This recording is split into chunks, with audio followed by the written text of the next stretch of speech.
Hello, everybody. Welcome back to the RSL. I'm Tasteless, and joined with me is Gemini. We had quite a bit of time off there between the first 4 days of RSL and us picking it up now. Yeah, it's a little break. Of course, Home Store Cup was going on, so now we are all back, ready to go into the playoffs of RSL. It's going to be super sick. We got lots of great games coming up throughout these next couple days, and I'm very excited to get started with this one.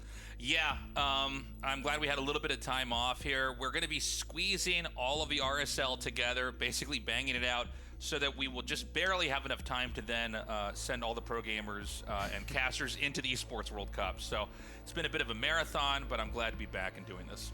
Yeah, generally in the future, we're going to probably try to split it up just a little bit, space it out a little bit more. But of course, the schedule for EWC and everything has been a bit rushed, so we kind of had to make amends. But regardless, I think it'll still be very fun. It's been awesome so far. I've only been able to do one of the group stages so far to be able to cast, but I'm really excited to be here for some more of the playoffs. Yeah. By the way, guys, we are sponsored by Archon Studio. They're the official broadcast partner of Season 1. You need to check out their StarCraft tabletop miniatures game. It's not out yet, but it's going to be available for pre-order later this year. Go to their website. Not just the StarCraft miniatures game, but they've got a lot of other great products on their site. Really cool. Basically, world-class board game making here from them. So we really appreciate their love and support. And also, guys, if you have been enjoying the RSL, consider signing up for our Patreon. It's patreon.com/Revive SC2. We've got different tiers. The higher tiers could allow you to participate more in our tournaments. And this is really where StarCraft II is right now. It's going to be up to the community to decide the size and the scope of future tournaments. So we need your support. We hope to earn it. Consider checking out our Patreon. Yeah, we also got merch. I'm specifically wearing one of the shirts today. It's super sick. It's very nice. It fits nice and well. It's all cozy and comfy. You got your sweatshirts, your mugs, your pins to put wherever pins do go. But yeah, lots of merch as well, and you can also get a discount if you are a Patreon supporter. So go check that out at tastelessthreads.com. Yeah, we got 20% off for anybody who's a Patreon supporter, and we've got a bunch of other stuff on there as well. So I think you'll find something you like. So consider checking that out too. So here's our schedule right now. You can see we wrapped up the first week, the first 4 days of RSL, and now we'll be starting every Thursday, going all the way to Sunday here. Yeah, lots of playoff action.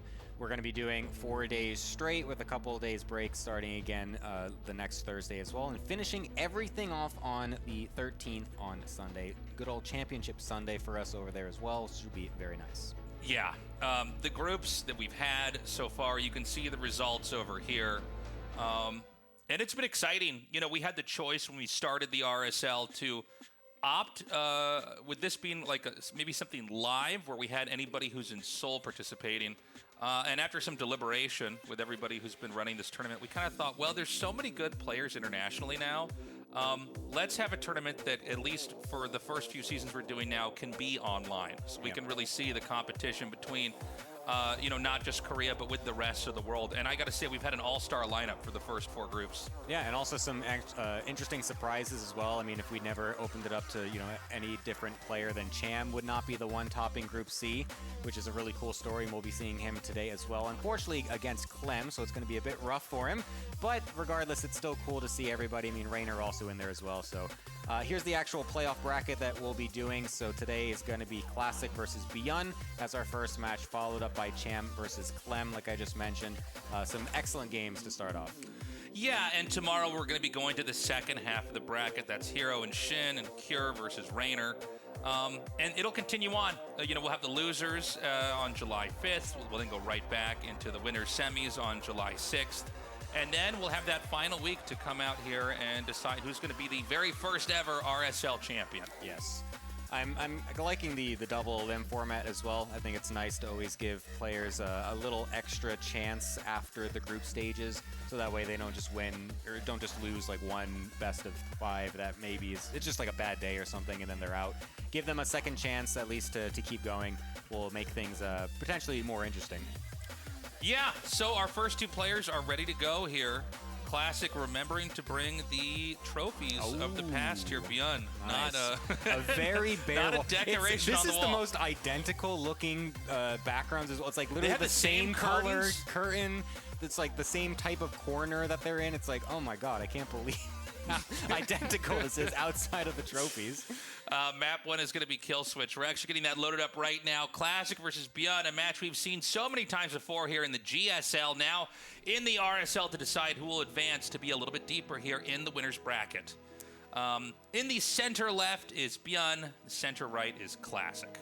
Nice. Yes, this is actually one of the newer maps that we've added into the pool as well. We had a community vote that happened to get some extra maps in, and now that we are into the later stages of the tournament, best of 5s, best of 7s, and whatnot, we might be seeing these a little bit more often, so it'll be kind of interesting. This one's very interesting as well, because there's actually a massive gold mineral thing behind the main bases as well. Right. So a lot of interesting ways to potentially move around or expand in different weird ways that you've not really seen before. Yeah, I like that we're getting more maps that are a little bit on the experimental side for StarCraft II. I felt like for a couple years they really didn't do anything that was maybe uncomfortable for pros to play on. Not, I can't even really blame pros for wanting to have maps that are on some level formulaic just because you practice so much. But I do think, and this was done, I think, especially well in ASL, for StarCraft I, where they just had a couple maps with ideas that really sort of pushed the boundaries of how we understand the game and kind of forces the pros to maybe get creative. Maybe we see a new strategy we haven't seen before, or maybe we don't see anything at all.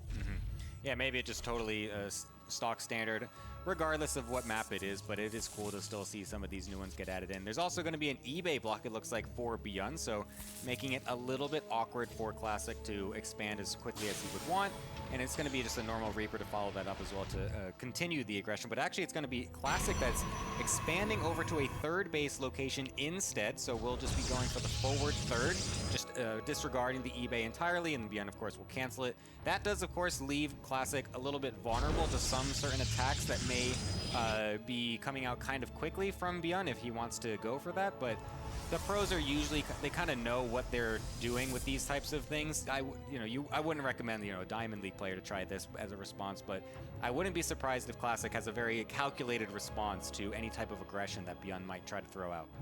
Yeah, the third base for Protoss, it's funny because this is normally a concept we see applied a lot against Zerg, right? Is that they need to get their base up, and so they'll take a kind of uncomfortable location. So you're definitely right in that you need to be a really experienced player to manage a position like this. But yeah, Classic should definitely know, the ins and outs of everything that can be had in these spots. By the way, on this map, third base is an example, a pretty close push distance from where the Terran's at. This is a map where you are pretty close together. Yeah, the aggression definitely should be on Classic's mind when he is in this position especially. I'm actually really curious what he's trying to do with this. He's actually going to go Twilight. A lot of times you see Protoss players, when they go for this forward third, go for a Stargate and then even Phoenix as a response, because a lot of times the Terran player will go for some kind of early Hellion harass or Cyclone or something to punish it, but it will be Twilight. The Stalker also actually getting body blocked by the Reaper a little bit, will get killed off, but not before getting traded with the extra Stalker as well. So 3 Marines and a Reaper will get killed off.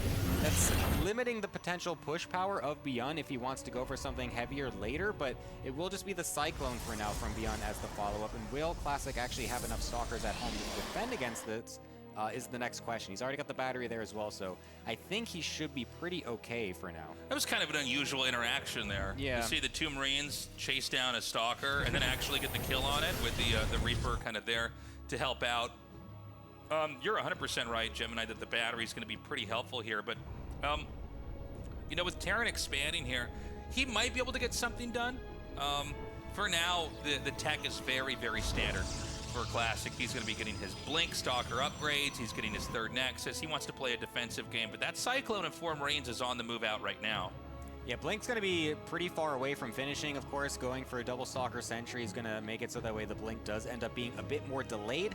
Very fast third base coming in as well, trying to just round that all out since he was forced to take the forward one anyways. Pylon is spotting in the top here, so should be able to see this drop on in, and does have units prepared this Classic, so that's actually going to be thrown away. Also, these are slow zones on top of these the main bases as well, so you got to be very careful with those medevacs if you're trying to go in and maybe don't expect them to actually have stuff prepared. They could easily get a jump on you.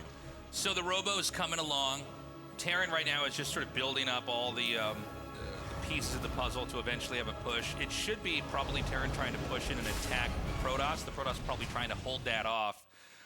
We've talked about this quite a bit in general in PvT, but the fact that it seems like the longer the game goes on, assuming the Protoss plays this way, the longer the game goes on, where you can just, you know, kind of play keep away, play hide the ball and take more bases and continuously get splash damage built up here. It gets tougher and tougher for the Terran to actually come out here and push. And while that isn't true for all Protoss players, it's certainly been true for the likes of Classic, who is maybe the most conservative, kind of paced out Protoss player that we have. He's really in no rush to try to end the game or do anything crazy.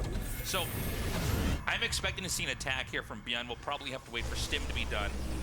But behind all that for Classic, he's getting the Zealot charge and he's getting the Robo support bay and everything else he needs. Yeah, Classic is definitely kind of the replacement of Stats nowadays, I feel like, whereas Stats used to be the super solid macro god, just never pushing out super crazy, just trying to prolong the game. Classic has kind of taken that position in the Protoss community, I guess you could say, but I lost the word there. I don't know what I was trying to say exactly with that one, but regardless, we know what I mean. In the Protoss family. No problem. We're all connected with the Kala anyway, you know, all that stuff. You know, we're a community, all of us. We think alike. But yeah, it's going to be Colossus coming out, and Classic's going to be in no rush to end this one. He's going to be expecting something from ByuN to come across the map, and that is going to be starting just about now. The medevac is over on the right side. Did get dropped around in a nice... Look at that. What? That's the tiniest little spot. I can't believe he doesn't see that at all. So now he's going to have to think on his feet a little bit and how to actually defend all of this. Yeah, the Zealots on the ground are going to make it hard to do anything. He can drop over here at the third base. Sorry, the second base, third base. You know what I'm saying. The natural expansion there. And, you know, it hasn't been the smoothest part of the game here for Classic. The push is inbound. This is going to hit really hard. The Thermal Lance is halfway done. That gives Terran more than enough time to set up a foothold here. I think Protoss wants to try to come out here and force a siege and then maybe run back, yeah, just like that. Perfectly done by Classic. Even recharged one of his sentries to make sure he has enough force field and guardian shield energy for whenever this push does actually happen. Widow Mines are going to get some decent shots, and the medevacs not being noticed, going off into the main base. This point from ByuN is a great spot to be able to go for this type of an attack, forcing all of the warpins in the main base as well, while then the left side will get attacked by the main army, and that will get dislodged totally fine, but the drops are just ravaging these two mineral lines. Yeah, the drops are going to come in here. It seems like both sides are held. It's not without the losses here for the Protoss, but, you know, really what Protoss wants to do is just sort of stabilize here. In fact, is he going to just take this all the way home? Yeah, he might even just be able to push it. Yeah. This is a massive snowball moment for Classic. A lot of the units wasted in the drops were actually deflected fairly decently. At first, it looked like they were kind of destroying the mineral lines everywhere, but does actually get enough warpins to be able to defend against that, and does just force ByuN all the way back to his base. This is actually looking pretty decent for Classic. Still up a good 10 probes is pretty good. Yeah, nicely done there. So for now, ByuN's in a really bad spot. Doesn't mean he can't win the game, but he's got, obviously he has a later third because he intended to close the game out on 2 bases. Classic, you know, he took some lumps there, but the reality is, like, he's probably still fine. Most importantly for him, he has tech that's continuing to get more sophisticated, which means it's just harder and harder for the Terran to fight straight on.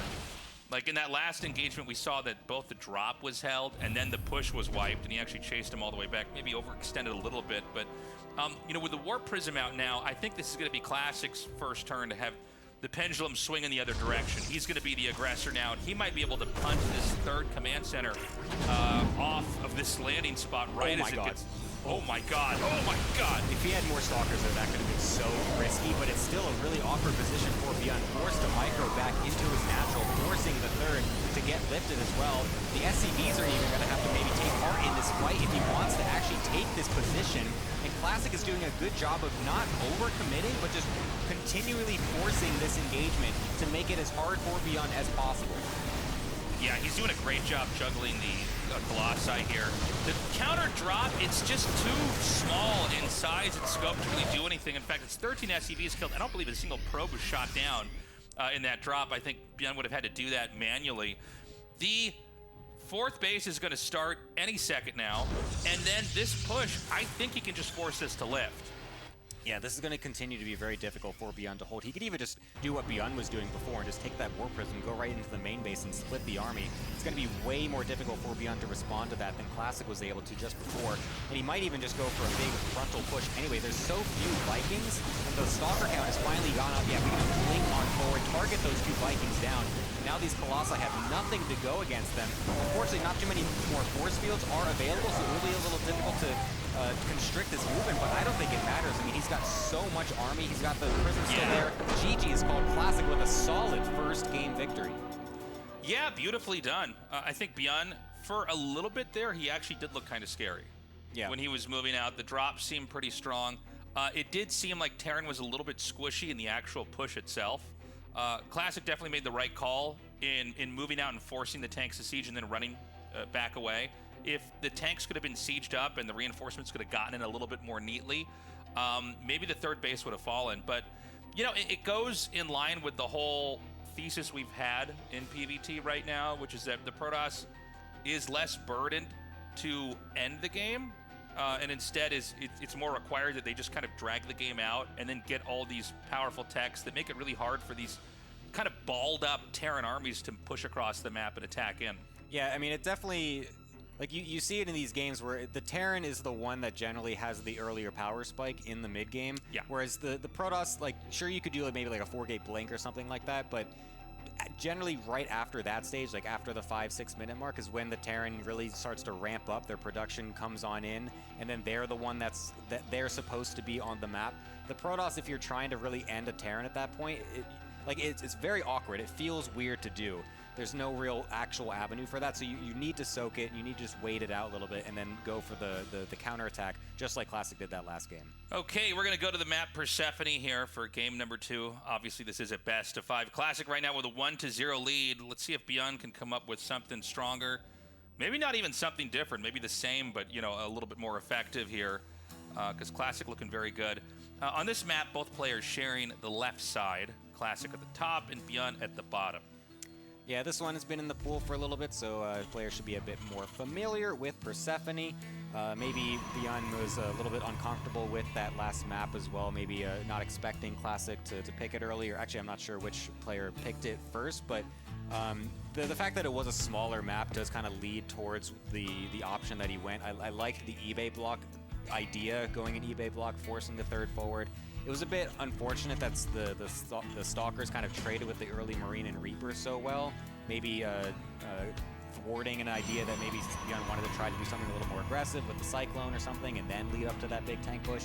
But the idea for ByuN on that map being a smaller map, I think was pretty sound. It's just Classic felt like he just really had everything written down perfectly, just read it totally fine, and was really just no issues from it at all. So in this game, if I don't want to try to be too prescient here with what's going to happen, but I do feel like it's pretty safe to say Classic is not going to need to do anything too crazy or off meta. I feel like right? ByuN is the one that's going to be doing something weird, if anything. Classic is going to be totally fine, just do the same Twilight blinks, you know, Stalker, early century hallucinate stuff that a lot of the Protoss have been doing in PvT lately. So, you know, for ByuN, the question is going to be how exactly will he get in here and do any damage? And I don't know that the answer is very obvious for that. For a little bit, it actually looked like ByuN might have had a good setup with that drop and the push out. I mean, the idea was there. You force that third base. The third base is even just a little bit closer than the second base, and you're on a map that's already kind of claustrophobic when it comes to receiving a push. It just gets there much faster than it does in other maps, and it's, I think, not the easiest map to try to do a counterattack or anything like that on. So yeah, I mean, we'll see what ByuN wants to come up with here this time around. But you know, Classic just seems like right now in this meta, he's one of these players. The more games like this he plays, the stronger he looks. Right. You know, it's all you're really doing. You're almost like the Zerg right now in this matchup. A lot of times Zerg, not always obviously, Zerg have all sorts of timings and rushes, but a lot of times one of the best ways to understand Zerg and how you usually play is that you're just trying to build up and keep yourself out of range to the point where you're too big to fail. Right? Yeah. You've got the tech, you've got the map, you've got creep everywhere. It seems like a lot of Protosses versus Terran at least are playing like that. Yeah. Especially now that we have the early sentry ability with the recharge, getting hallucination scouts. It's like an early Overlord scout or something where we can just send it in, get some solid scouting information, and then we can just react based on whatever the Terran is doing. And this time it is going to be a 2-gas opener from ByuN into a fast Widowmine drop, so a little bit of a switch up compared to last game. We'll see if Classic is going to have his things prepared to deal with this. He should know exactly what's coming because he does have those hallucinations going across the map. Blink, of course, actually, I was going to say it could actually be charged because a lot of people have been doing that, but the fact that it was a Widowmine drop opener should mean that he is going to go for Blink. Would be kind of strange to go charge right into a Widowmine opener, but regardless, it will be that, so we'll see if Classic's going to be able to defend against this okay. He does just barely miss the drop, but should just know in general the timing of when this should be coming. So this is going to be coming right up into the main. There is a Raven being cranked out here. That could be a signifier of another push coming up. The main looks very naked. I don't see... Yeah. I'm curious if Classic actually did read into this, because it seems like he didn't. He seems to have missed this completely. Oh! Doesn't pull right away. Barely gets the split off in the last second. That would have been catastrophic if he lost that many probes this early. But excellent crisis management. Yeah, that almost was a full-on disaster. So, you know, you've lost 2 probes. It was 4-1 Widowmine. The Robo is now going to finish up. I assume we're going to have a 3rd Nexus in a little bit here. But, you know, close call there from Classic. That is truly, out of all the things that can go wrong in an early StarCraft II game, that's one that really, I think, hits home. It's the Widowmine drop where you're just like, my screen's in the wrong place, and you just lose. Yeah, it's just a big wake-up call, especially now that you get the alert as well that they are there, and you see the red line and everything. It's like, when you miss it, you're just like, oh my god, oh god, no, please. This should never be happening. Like, you can't get anywhere as a good player if you're not really good at responding to that. Yeah, for sure. You need to be on point with that. Thankfully, Classic, despite seeing it late, was very quick on his toes to be able to get those last second Sorry, splits. what was canceled there? I wasn't paying attention. I didn't see, yeah. I have no idea. Okay, so, well, now it's 3 barracks. We have Stalker Blink done. It's pretty typical, especially post-drop like that, to have the Stalkers parked out here. But immediately, you know, ByuN's going to be pushing out. And ByuN's one of the few players that will actually shove with his army pre-medevac. Like, just to get a little bit of ground here. And, you know, the Stalkers, they're really, especially when Marines are paired with tanks, they're actually not great at this. You know, as long as you can keep the tanks back and not let them get sniped. Ooh, using the healing shrine, I like that. It's kind of cute. We'll be able to read. Oh my god, a blink forward onto the tank is unexpected. Does get that one since it was low HP. Does trade out a few Stalkers for it, and now is abusing this little high ground. I actually like this movement from Classic. Could have even blinked around towards the healing shrine again, but that is in range of the tank now. That is just sieged up. And now ByuN is the one that gets to find use from that. So that's good to get one tank, and it does force that siege over to the right. And since he doesn't see any medevacs, he kind of knows that any full commitment from the push would be kind of weird. So he's fully read this and is just going in with the Stalkers again, and will get the cancel on the 3rd base. Okay, he does manage to pull that one away. He's going to reburrow, hoping that maybe the probes will be preemptively clicked back home. Gotta say, it's kind of wild seeing that healing zone actually used. We've casted so many games on this map, I kind of forgot it was even a place. But, you know, you're seeing why you pretty much can't be on the map without medevacs. Like, Marines actually are just terrible units versus Stalkers if they don't have the ability to stim and then pick up and run away. Yeah, it's definitely a bit awkward. Oh, well, speaking of stim, here they are. Yeah, getting the stim now. Unfortunately, that Raven getting randomly picked somewhere, but an Immortal getting picked off in the middle of the map as well is nice. So it looks like Classic maybe overextending just a little bit, not anticipating stim to be done at that time, and gets jumped. Yeah, that was a funny moment. he did kind of run into the stem, and as he was running back, yeah, he didn't quite have what he needed to hold that off. He canceled the Templar archives from earlier for some reason. I don't know if Yeah, that's a unless he's mistake. making 2, which I don't think he is. So he didn't have one already done. That was being made so long ago. I think he accidentally canceled but it. he might have canceled the early movement on the map too, and thought, oh, I don't even need to rush into Storm because I'm not being. I'm being hit now, right? Not later. Honestly, this is probably the best position I think ByuN's been in the kind of modern PvTs I've casted. Feels like he's got a lot of wiggle room here. There are charge lots out here, but there's also mines. There's one sentry here to Guardian Shield. You know, one thing about this map is the reach is pretty hard to get close to their bases. You know what I mean? It's not like the previous map we had here. Decent kiting here. The Zealots just get thinned out. That means that this clump of infantry can then dive in. He's going to come back here and heal up. The Stalkers are still intent on trying to clip these few red infantry units here in the front. I'm kind of surprised that ByuN didn't kind of just capitalize on that. I think he's expected, because I think Classic messed up. I think he canceled the Templar Archives by accident. Like that window was so open for him to be able to just punch in there because Storm wasn't done, and now Storm is done. I think ByuN respected him too much and expected there to be something else there. Unfortunately for ByuN, miscalculating slightly, and now Classic kind of breathing a sigh of relief. We'll be able to get a Prism in the main base, and we'll actually keep these bio units back at home for just a little bit, but this is still a really nice position for ByuN.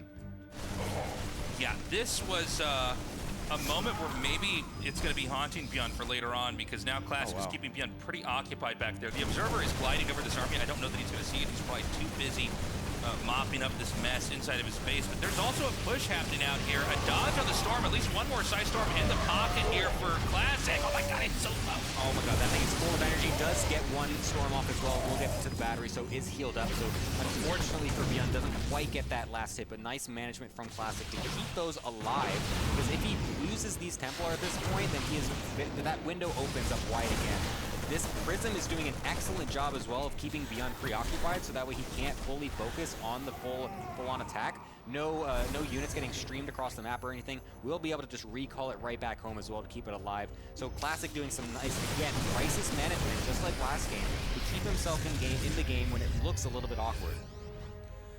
Classic is getting really big right now.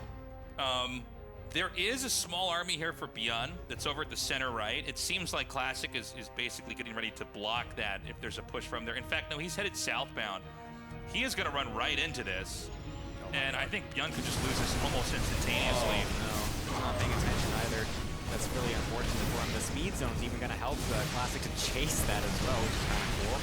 Not able to get too much more from that, and that's going to be a bit awkward for Classic to continue, but a nice job there. Oh, huge warp into the main. Canceled just barely late enough. Oh my All God. of the Zealots getting out of there. That's so unlucky. 16 SCVs in total dead. He's going to continue to climb as well. God, that's a brutal moment there for ByuN, who was starting to get a little bit of... he's really starting to get battered down just a tiny bit here now by Classic. That's insane. Okay, now he's into these huge storms. You could not ask for better surface area with those side storms. I don't know that he has enough Templars behind this. In fact, this will be a really bad overextension here. All 4 or 5 of these Immortals are going to be picked off in a matter of seconds. And suddenly this game is completely turned on its head. What? I think there was a massive EMP on the back end on all those Templars. That's why they had to run away, and I didn't even notice this either. I can't believe, look, he's stimming up that in the red to chase these down. He knows there's nothing to defend against them, gets almost all of them. That was such a swing from ByuN out of absolutely nowhere. I was not expecting that fight to suddenly go sour after those insane storms. That was such a weird moment because we saw the huge move with the Warp It in the main, and then we saw this good Side Storms blanket, but actually there was quite a bit. Yeah, no, that was a lot of underneath that, and suddenly he lost, I think it was either 4 or 5 Immortals, which is like basically what your Robo's been making the entire game when you weren't getting the Observer or the Warp Prism. So, I mean, that's a huge deletion of tech. So we're on 5 bases here for Classic, soon to be 5 bases. ByuN has taken his own. Nice Side Storm again. Is it an overextension, though? I see just Zealots and Stalkers. These units are so bruised. The medevacs have been going overtime to try and heal everything. He's not actually been able to get too many more new ones in. Yeah, use that healing shrine, ByuN. Use the map. This is the perfect moment for this. Finally, we get to see this part of the map actually used. Very good. Yeah, no, that's excellent for him. The upgrades are actually also pretty decent for Classic. It's kind of rare that you see the Protoss actually kind of ahead of the Terran. He's going to have his +2 finished before either of the +2s are finished for ByuN. So that's actually really nice. And the double Colossus production also rounding out is going to be super good. He's going to have 4 in total. Is there any Vikings on the field? I feel like those couple Vikings are the only ones that are actually out or about to be out right now, as something is lagging. I'm not sure what's going on. Yeah, we might have had a freeze here. Well, we'll see what the issue is. Oh, it looks like we might actually be back. Okay. Okay. Nice. Well, I got a little button under my desk. I just press that when things go wrong and it gets better. Okay, that's good. I was like, oh man, are we gonna get dropped here? So, right now, I mean, Classic is getting to that too big to fail point, right? Now, that being said, ByuN is maxed out, or nearly maxed out, right? So if there was a moment where he could come out here and start to flatten this part of the map, it would be huge. You can see that Classic took the first layer, that's at the very top of the map. Then there's almost like this curving second layer of bases that he's expanded into he's expanded into 3 of the 4 available bases there. And really, if Protoss has us up for a couple minutes after this, I feel like we almost never see Protoss lose. Well, you've never seen my game, Stasis. But yeah, no, this is going to be a nice spot for Classic. I think he's going to be feeling pretty good. One little unit in this. Is that a Templar? Yes, it is. Let's get a Storm drop on the PF. Oh, there we We're expecting 2. A little bit still. 6 workers for that 1 is actually not bad at all. You usually see them react and nothing happens. So a nice little play for Classic. Lots of units still out though for ByuN, and especially those Vikings are actually in number as well. I was expecting there to be not too many just then, but there is a good amount. That is absolutely needed. There's 4 Colossi on the field. Dropped 1 Templar without getting the Storm off. 2 more get their Storms shot out. God, this is really the phase of the game where you do see a ton of cannons, right? Protoss just has so much money. It's like, well, why not just make more stuff that does damage? Nice micro! The shimmy with the Colossus. Oh my God! What? This is such an awkward position. And he just taps out. What? That was so sudden. Like ByuN coming in with such a weird engagement. There was a final destination moment in that fight. Did you see that? That was ridiculous. Every Colossus like got out of the way perfectly, and then the Storms each hit everything that was trying to get through that bottleneck at the rocks. Oh my God, I was not expecting a fight to just suddenly break out in that position. I thought the flank was actually going to be so good because those Colossi seemed so exposed, but Classic excellently done to pull those away and then forcing all the bio into that tiny little choke point between the rocks, and it just barely has enough Storms left over. That was I feel like the theme of this from Classic is crisis management. Like his snap panic decision making is very good so far. Yeah, that was wild. Guys, it's been so fun putting this tournament together, building the studio space, getting it organized, but we wouldn't be able to do it without your support. So consider going to patreon.com/revive SC2. We no longer have publisher support, so we need to rely on you guys to fund our endeavor to keep StarCraft II alive. And we wanted to do it in a way that felt professionally produced, felt like a show, felt clean. So consider joining our cause. Yes, it would be absolutely awesome. Plenty of opportunities to influence the tournament, as well as if you do get the Stalker tier or above, you can vote for maps, for players, stuff like that. We're going to be looking for more things like that to do in future seasons. So, yeah, definitely something cool to look at as well. We're going to take a short little break. When we come back, the best of 5 here between Classic and ByuN will continue on.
Welcome back, everybody, to the RSL. I'm State. I am not Tasteless. I'll be subbing in for Tasteless, casting the remainder of this series between Classic and ByuN here with Gemini. Already 2 games in. Classic looking really good. Yeah, I agree. We don't like Tasteless anymore, so we kicked him out. We got you in here now. We got the the real GSL caster coming on here as well. So it's always nice. The second best English caster for GSL in Korea. Yes. Man, those first 2 games, I really like the way ByuN was looking there in game number 2 on Persephone, but Classic just absolutely seems to have his number. I was looking at the stats coming into today. After those 2 games, Classic is now 14-1 versus ByuN in the last 15 maps that they have played, looking for another 3-0 here. And for ByuN, I'm not sure exactly what the next map is going to be, but he's going to have to try and find some way to turn this around in a hurry because the momentum, it is strongly on Classic's side. Looks like Ultralev is going to be set number 3. I feel like this is one of those maps that could be a little bit better for pushes should ByuN decide to make something happen on 2 bases, but Classic has just been so rock solid, Gemini. Yeah, I know. He's just seemingly just got the perfect response to everything. He just knows where to cut the corners here and there. You were even saying that it seemed like he even canceled the Temple Archives specifically to make sure he doesn't die to that tank push that looked like it was walking across the map.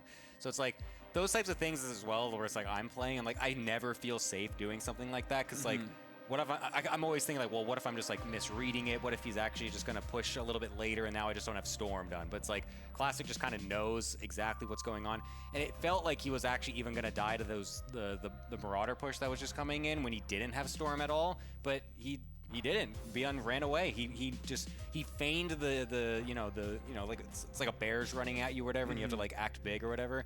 So like Classic felt like almost like he was doing that kind of a thing to ByuN, and ByuN was the bear. He's like, oh god, he's like running away, just so scared. That's a beautiful analogy. Yeah, that's perfect, Gemini. Wow.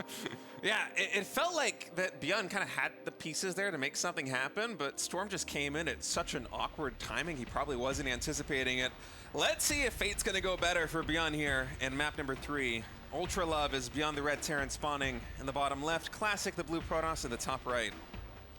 Yeah, I do think, I do like this map in general, honestly. I think it's just like a very solid map. It's also beautiful. I love like all the cool little like black holes and stuff all over the place. I actually anytime I get this map, I actually just like it just because it looks cool. I appreciate this map. Yeah, we've got like almost thunderstorms in the back right here. Look at the top right. Yeah. I wonder where we are. Like, are we in space? Like, are we in like a 4th dimension? Is this like where Matthew McConaughey goes in Interstellar? Like he's just like in the the 4th dimension or something? Like, what is this? Yeah, it is a pretty map. Well, let's see what Classic's going to bring to the table here in game number 3. I feel like just the way that game 1 and game 2 have been going for Classic, that he's kind of going to approach this in the same almost cookie cutter fashion of just standard, very straight edge PvT. Not going to see any real timing attacks out of him. PvT is kind of in a funny place right now, just in general, given the change with energy recharge, because Storm comes online so much more quickly.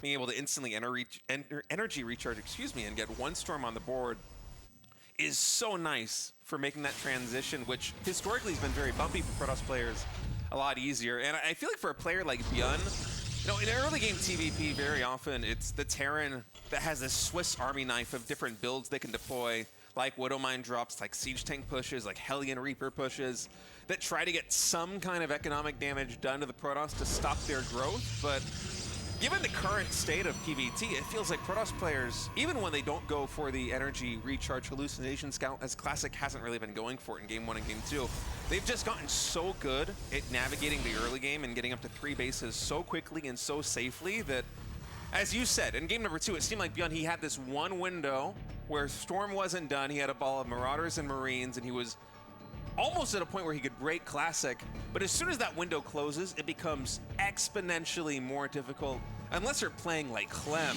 to try and close the gap.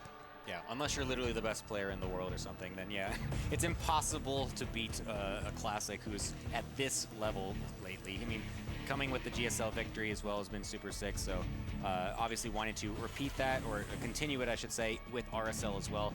And he is just going to continue to go for the same thing, basically going for the Twilight. He's getting for the early Stalkers.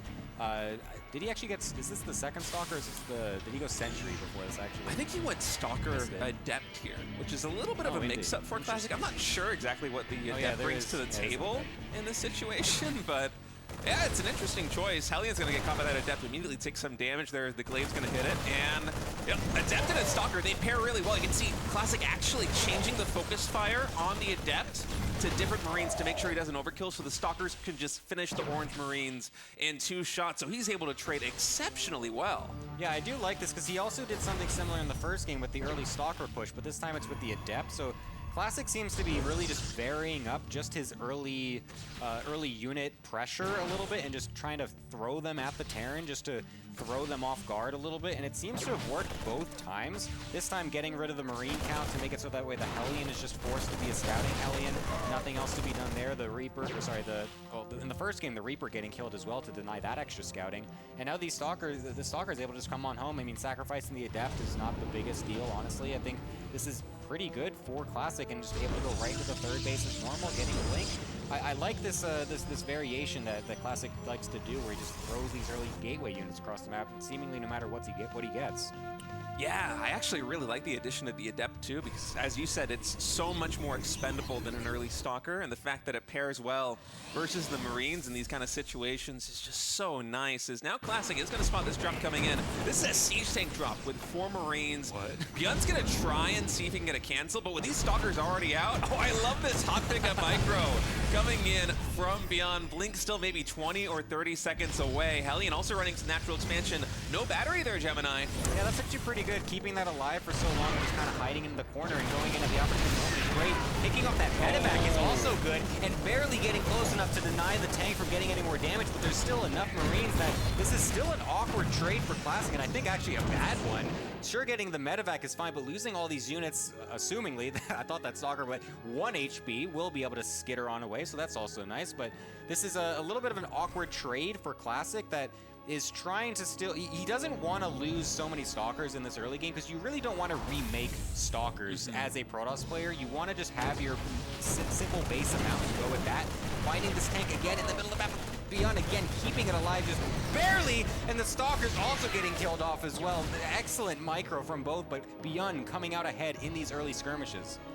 Yeah, ByuN, the early game's been going pretty well for him, but losing that siege tank on the retreat is an expensive loss, as now Raven is becoming to the main base. There is a shield battery here in the main, so the auto turret isn't going to get too much done.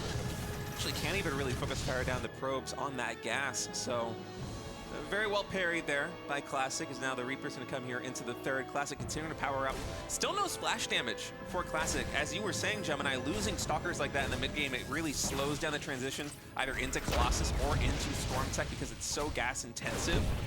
And in this situation, it's mostly going to be a beefy gateway army that Classic uses. Is he actually going to blink into the main? No. This time ByuN was the guy scaring the bear away, I guess. The Classic just runs on away. Doesn't want to go into those tanks, even though I think there was only one, but it's still a bit risky to try and go in there not knowing the full idea, especially with that nice building placement from ByuN as well. No battery, still in the natural, so this Raven will finally get at least a little bit of damage. Kill almost a couple more probes, but this micro is insane. I can't believe that. 3 in a row that get put down to 1 HP. That's ridiculous. You actually don't realize how hard that is to defend. Ravens are like my Achilles heel, I feel like, in this matchup. It's like those things always get damage in the mineral lines. It's absolutely ridiculous. So keeping those couple probes alive, actually a pretty big deal for Classic to be able to continue his economy going totally unscathed. Really interesting choice by Classic to build the Robo Bay where he decided to build it there in the third base, because the Raven has certainly spotted this.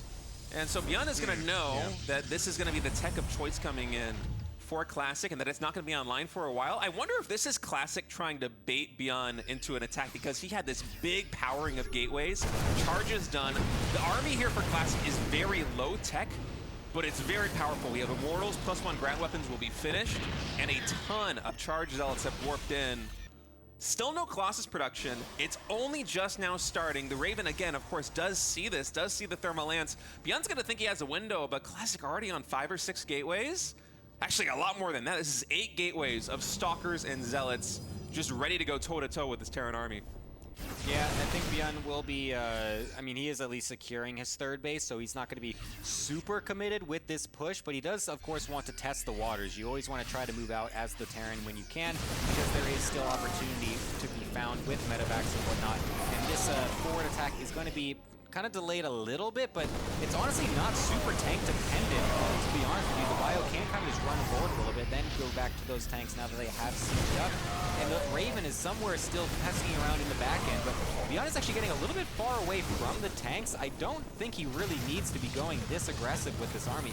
He could just walk into a full surrounder, a swell of Zealots engulfing him. Yeah, but up until now, he's been doing a pretty good job of just using this bio to poke at the beast, so to speak, and, you know, shave away a couple of Zealots with each volley. It's been going well for him, but Thermal Lance now about 75% complete. The second Colossus is going to be on the field in a moment. And Classic is actually confident enough to peel away, what, like a dozen Zealots and maybe even a Sentry, and he's actually just going for this round. That is a perfect timing on when those tanks actually on siege. Gets both of them. Should just be able to walk back with the charge arcs to keep them alive, but does try to go in for another one as well. Going up the ramp is risky, but he's going to try to just force it anyways. His army supply is definitely lower, but a lot of that is going to be in the reinforcements from ByuN, so he needs to be a little bit careful, make sure he has all of his Colossi here and get a couple more charge bots, but he will just continue to shove this Marauder army away, even blinking forward onto it. Classics with no fear. Yeah, Classic with a lot of confidence moving right now with just a couple of Zealots really being the meat shield here. He wants to shave away as many of these low HP Marauders as possible. And he's actually pushing all the way into this junction between the natural and the third base. Another round of Zealots coming in. 8 more Zealots reinforcing. +2 ground weapons nearly complete here for Protoss. And as soon as those Zealots have to pull away, Classic is going to be retreating right now. SCV is getting pulled. Those Colossi, I'm surprised actually ByuN is continuing to push the issue. He's stepping forward. These Marauders so deep in the red, able to take down one of the Colossus auto turrets, also dropping. This army is likely going to get cleaned up. But in fact, the War Prism coming in at the most optimal time is able to keep this Colossus alive. This bio units, they're so low on HP. Finally, the War Prism gets taken down. I think actually I prefer that trade here for ByuN because so many of the Starport units remain. I'm a little bit surprised that Classic committed that hard with literally only 8 Zealots reinforcing. I'm surprised by both of them because Classic was down like 30 supply when he went into that from the beginning, and then it felt like ByuN didn't really need to even pull the SCVs to go and attack it, but then he did, but then he continued going, which I felt like at that point was an overextension with the Prism there, but those Vikings, the MVPs of that fight, being able to pick off the Prism with the Colossus inside as well. And now Classic's trying to scramble to get some more forward aggression to stop this attack from coming, but it's fully on the other side of the map. There's no anti-air. That Colossus is sure to die with no battery to heal it either, but the charge lots continue to just ravage all the bio on the ground. Yeah, but with no splash damage here for Classic, he's about to have a second robotics facility come online. Okay, the Vikings do get taken out, but up until those next 2 Colossi pop here for Protoss, there's going to be a window where ByuN might be able to get something done. The medevac count is really high, and even with +2 ground weapons, an army of Zealots and Stalkers that Classic's going to have on the field isn't the best at taking a head-on engagement because it can just get kited eventually, right? The bio is going to be able to trade very cost efficiently with that Protoss army, but I feel like there might just not be enough army here for ByuN to exploit that window. These 2 Colossi are going to finish. ByuN waited until all of his forces were able to heal up back to full and is now pushing back onto the map. Classic taking a 5th base. Yeah, this Zealot counterattack is going to be super critical for Classic. I love the timing of this. Knows when this bio is coming across the map, and those Zealots are going in right at the perfect time to strain ByuN's decision-making in this moment. Do you attack? Do you defend? And he's going to be forced to defend, bringing his entire army back to make sure that these Zealots cannot go unchecked. He will be able to deal with that, but that buys Classic so much time and map control. Instantly walking across the map himself, wants to get that sensor tower to continue denying any map vision, but oh, actually is just barely in range. Will be able to get it with the Colossus until the army is forced to respond to that. This is a nice Seeker missile coming in as well. We'll be able to get a lot of that armor shred going on here. And the nice force field as well to bottle up all these units, making it very awkward for ByuN to push in, but he's actually going to go for it. I can't believe this fight. These fights that they're taking seem so strange, but seemingly working out, but completely even from both. Yeah, I feel like ByuN lost a lot of bio trying to push through that choke point. He saw the value that the armor shredding missile got and wanted to capitalize on it, I think. And nothing really came to fruition from that. Fighting into a choke point like that, it kind of reminds me of game number 2 on Persephone when he was trying to take down that gold base. It's a similar situation where the Rock's just creating this choke point for the bio and the Colossi doing so much work. And now for Classic, that 5th base is online. He's adding in 4 additional gateways. Double Robo Disruptor production has begun. We even have a Speed Prism out on the map right now. Unfortunately, it's going to fly right into the arms. Into the Vikings. Yeah, directly into the Vikings. And it gets killed just before that shot popped. Man, that could have been so much damage done on the Marines and the Marauders. That is wild. That was a millisecond away. That would have been a full radius shot. I can't even believe that. Excellent decision making again from ByuN to actually commit to that. Will be able to get it. The disruptors are going to only continue to grow in number. Observer seemingly not dying to that. Okay, the Raven vision finally coming back there. Will be able to kill it off. How many disruptors are we at right now? We're at 4 in the army, 2 more coming out. This is going to get extremely awkward now for ByuN to be able to dodge all these disruptor shots. And that is when the power really starts to swing into ByuN as another fight. Double disruptor getting thrown out will actually limit the amount that Classic can go for this. And ByuN expertly microing against all of these, doing almost 0 damage and only a little bit of zoning, but the Zealots continue to come in at the best times for Classic. Yeah, another Zealot run by into the 3rd base, and this fight is continuing over here at the 5th of Classic. Great angle. Oh, that disruptor shot is going to get a hit off on the Marauders and the Marines. One of the Colossi will fall behind it, but the Gateway Army is standing so strong on the ground. +3 ground weapons nearly complete here for Protoss as Classic is continuing to push in. But ByuN, with these reinforcements, where we're talking about the value of all these medevacs in the air, the Gateway Army just doesn't do very much without Splash. Yeah, that is an excellent turn from ByuN. We'll be able to use those reinforcements to swing this back over in his favor. Sentry getting killed off as well is going to be awkward. No more force fields, which have been doing so well for Classic to control these engagements. The Zealots continue to stream in out of nowhere. I'm not quite sure, is that a pylon or a prism on the left-hand side there? To be able to get these coming in, at least to continue to buy him more time is excellent. Get more Colossi, get more Disruptors, get something out, because right now Classic's army is brittle. He cannot afford to take another bad engagement at this crucial moment where he's trying to replenish all of those robo units. Yeah, with +3 infantry weapons against just +1 armor. Ooh, big disruptor shot. It's going to come down to the splash damage right here for Classic, and ByuN, his forces a little bit disjointed. Bold link forward there with the Stalkers. Now trying to focus down some of these units. Marauders stimming forward are going to get one of the Colossi, but the bio count, there just isn't quite enough here on the front line. You can see on the minimap, ByuN, he's dealing with another counterattack at the third base. That's where the reinforcements are, or at least I was assuming they would be. This still hasn't been cleaned up. 5 SCVs are going to fall. These Zealots and Harasses are doing so good for Classic. It's continually buying so much time. It's also important to note that right now, 10 medevacs are on the field. The army supply looks incredible for ByuN in some of these fights, but you have to remember how many medevacs there are and how much supply that actually takes up. This is a little deceiving when these fights actually start to break out and you start to realize, like, oh my god, Classic's kind of holding this. He's actually pushing this back. It's because there's so many medevacs out right now, and some of them are actually pretty low on energy. So the amount of actual healing that they're going to be able to do in some of these follow-up fights could be limited. So we have to really keep tabs on that as this gets really scrappy, because we're just continuing to send random units all over the place. I love hold positioning 2 adepts behind a planetary fortress. Is an excellent move to try and deny some of that mining, and we'll even be able to save them. Classic doing everything he can to get an edge in this game. Yeah, the harassment with the Zealots at the third base and the Adepts down to that planetary is just getting so much value. As another blink forward, these Vikings a little bit exposed here on the front line. Colossi eventually will get taken out, at least one of them. No focus fire on the low HP Colossus, so it will remain standing for now.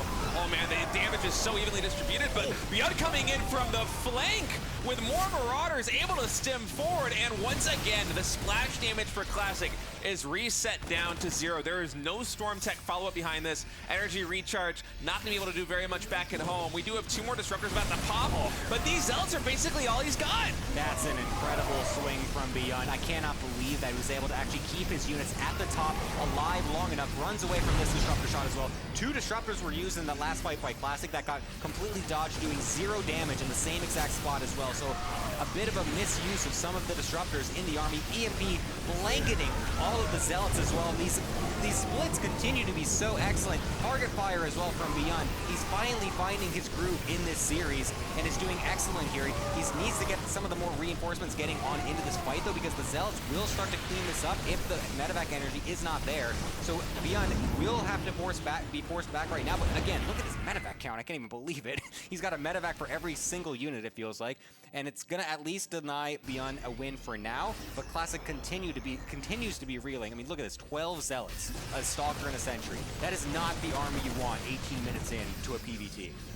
Yeah, the splash damage is getting reset over and over again, and ByuN knows this is his window to get damage done. I love Classic warping in these sentries, energy recharging them and using them for Guardian Shield, but ByuN's immediately going to focus fire that one down. And this bio, I mean, there isn't enough service area. There isn't enough Zealots to get service area. ByuN is going to win game number 3. And that was a pretty impressive game. How rigorous he was, just consistently, persistently moving in to try and take down the splash damage was the complete game changer because he added that second starport so quickly. I think he added that like before he even lifted the main command center to take a 4th base. It was like a 3cc double starport, and the fact that Classic just stayed on the Robotech. He didn't go into Storm. Instead, he transitioned to Disruptors. Disruptors are very good, I feel like, as a final piece of the splash damage puzzle. But in a situation like this one, it's kind of tough to make work because, you know, your Disruptor shots, if you don't get the big connections, then suddenly you just have no splash damage on the board, right? The Colossus count, the Colossus count. Only one of those. Colossus count kept getting reset, and ByuN with just vast numbers, and Medevacs was able to just continuously trade. Yeah, I think it was a bit unfortunate for Classic too, because a lot of the fights that he was taking seemed to be full-on commits from him, whereas if you're going for the Disruptor style, you generally want to try to not actually go for any huge commit with a bit, units coming in for surrounds and stuff like that. You want to just try and poke and prod, shoot the Disruptor shots one at a time, bait the Terran army to try and chase into you, and get your trades that way, while Zealots are going around on the edges getting all that harassment done. The harassment was great, the Zealots were super good, but it felt like all of his engagements were a bit mismanaged for that style, and it unfortunately didn't quite work for him. Let's see if he goes back to the Storm heavy play this game, which showed him a bit more success previously. All right, game number 4 loaded up. It's going to be ByuN spawning as the red Terran here in the top right. Classic, the blue Protoss in the bottom left on ley lines. And yeah, it's an interesting choice to go in the Disruptors. I feel like you can see Classic just maneuvering with so much confidence through that third game. I think, what did I say, 14-1 coming into the last map, or the last 15 games versus ByuN. And you can kind of see, I don't want to say hubris, but it almost felt like it with how he was taking some of those engagements. Yeah. He was very, very bold. It felt like he just thought he was going to be able to walk over. He he wasn't really looking, especially that one attack at the third early on, where he was down like 20 army supply. Yeah. It was like 117 in total supply to like 140 or something. He's like walking up as if he's 50 supply ahead. I was like, this looks weird, but I don't know. The confidence was definitely funneling through him at that point. Maybe getting a little bit humbled in that game. Maybe this is a turning point of the series. Yeah, I feel like we're going to see a little bit more conservative play coming out from Classic here in game number 4, because game number 3, just like you, I think back to that fight where Classic pushed in down maybe 20 army supply into the junction between the natural and the third base of ByuN, and even some of those engagements where ByuN pushed across the map into Classic's third or fourth base. Classic would initially have a very good engagement and then continue to push forward and really not get that much done. So I feel like going back into Storm makes a lot of sense here on ley lines, especially a map like ley lines where it's very easy to play the kind of macro game that Classic excels at. Yeah, no, this is a very standard map. It's definitely the favorite for the pros as well. I think it's actually the most picked map in all of the recent tournaments that have been happening and everything. So very popular, very studied, very well-versed for both these players. And again, I wouldn't be surprised if Classic goes back to the Storm stuff, but I still wouldn't even mind it if he tries the Disruptor style again, partly because I love Disruptors and I like watching them, but I feel like it still has the opportunity to work well, and I think I think Classic still kind of showed why they could still be pretty good. Some of those engagements and just the in general harassment style of throwing all the Zealots all over the place really does strain the Terran player, and if you can just get like one moment where the Zealots are in the natural or something, and then that forces the screen away from the main fight, and then boom, you get 2 fat Disruptor shots right on the army. It's like it's such a good moment. So I still wouldn't be surprised if Classic still tries to bring that back. Yeah, I'll have to wait and see what the tech of choice is going to be here for Classic, as in game number 4, he's actually opting for the Sentry follow-up to the Stalker, so we have that Hallucinating Phoenix immediately coming out across the map. He is going to scout that ByuN is playing a rather conservative setup back at home. It was a 2-gas expand. Cyclone drop going to probably be the play here for our Terran player, as Classic just kind of doing the same old development. 1 gate into Twilight, adding in the 2nd gateway for safety, and then surely a 3rd base will soon be following, and of course with that Hallucinated Scout just getting the full picture right now. Yeah, it's kind of funny that so many of these Terran players are going for such early Cyclones to try and deny these Hallucinated Phoenix Scouts, but they just get it anyways and see it. The Cyclone's just sitting there and be like, well, I killed the guys. Did we deny any information? The guy's like, well, no, not really, but I appreciate that you tried. I mean, the Cyclone is a very versatile unit, though, in the early game. Like, thinking back to some of the games where Classic was going for those early Stalker pushes or Stalker Adept pushes, a Cyclone just really shuts that down as soon as it pops, right? So it makes sense given how the meta is kind of shifting towards a little bit more aggressive play and faster shield batteries in the early game. Like, we'll often see players like Classic maybe even use 2 Chrono Boosts on the initial gateway instead of just 1 to deflect the initial Reaper. You send 2, build the batteries, and immediately throw those first 2 units cross map. But in this case, it's actually, well, look at this. It's a Cyclone drop, but not with 4 Marines. It's actually 2 Widow Mines with the Cyclone. Do not see this every day, and I think Classic with this Elucidated Phoenix, seeing all of the Marines in the main base is probably scratching his head a little bit about what this drop is going to be. Yeah, he's even positioning right now. Yeah, look at that warp in prepared. Knows exactly what's happening. The lack of information sometimes is all the things you need. Will be perfectly in position with the Stalkers coming from the right side as well. Gets the snipe. I love that movement from Classic. That is excellent. Loses the sentry for it, but well worth it. No damage at all from ByuN. I love that play from Classic. If Classic had gone for a faster third base, the Stalkers just wouldn't be here.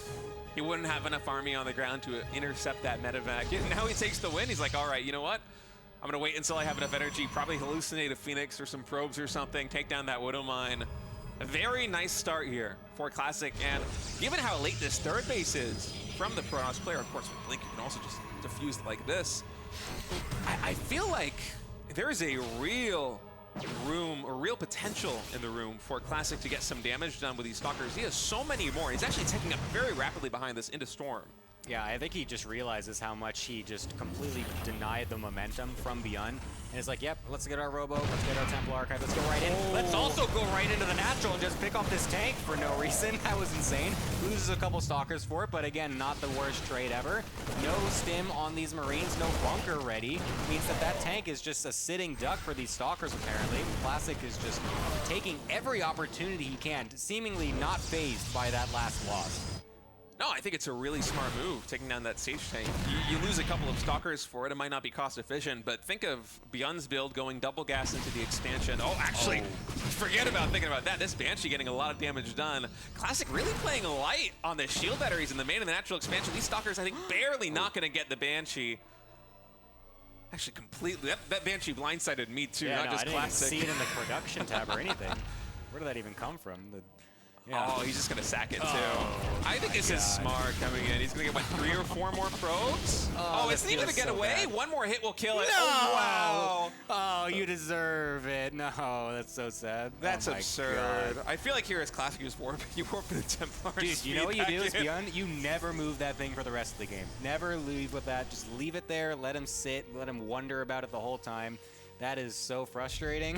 That is going to be really annoying for Classic. I mean, 1 Stalker, I guess, is all that you're going to need to leave at home because it is pretty low in HP, but regardless, it is frustrating that got so many kills. The Stalker's still positioned up the front, though. Will continue to give Classic some decent map control. We'll be able to deny any units coming across, but is this medevac drop scouted is the question. Doesn't seem like it is, as everything was still sitting in the third base while this is getting dropped off and everything allowed to unload, but Storm just barely not finished. Maybe ByuN not quite realizing this. This is going to be running away anyways. We'll just suicide them? I'm not quite sure what he's doing. Okay, we'll just try to get them as far away, but yeah, with those medevacs so low, it's so risky to try and go for an evac. We'll lose some of them, but I mean, 5 probes? Do we feel like that's worth it? I don't know. It seemed a little bit of an awkward drop. I feel like ByuN's probably hoping to get more done with that. But the fact that it's going to get taken down this time, though. I kind of wanted it to live from that point on. Just coming in for 1 probe and leaving would have been so cute. So cute. I like ByuN going through moves like that. It might have not really paid for itself, but he was able to shave off a lot of Stalkers, which it kind of a funny way also means less Storm, because you always want to have at least a small squadron of Stalkers be able to blink forward and take down units like medevacs, because so much about PvT, especially when you play just a Storm-based style, is about limiting the number of medevacs they have on the field. For sure, and it is going to be a bit. It always feels weird when you have to remake all of those Stalkers as Classic when you lose some of them early. So some good moments here for ByuN for sure. He doesn't look. This is not the worst game we've seen out of him this series just yet, despite the fact that early Widow Mine drop or early Cyclone Widow Mine drop did get deflected totally well. He still looks pretty fine. He's powering up nicely on 3 bases right now. His supply is looking fairly healthy. He's got his +1. Ghosts are already on the way here as well. Will be just barely in time, I think, for this High Templar attack.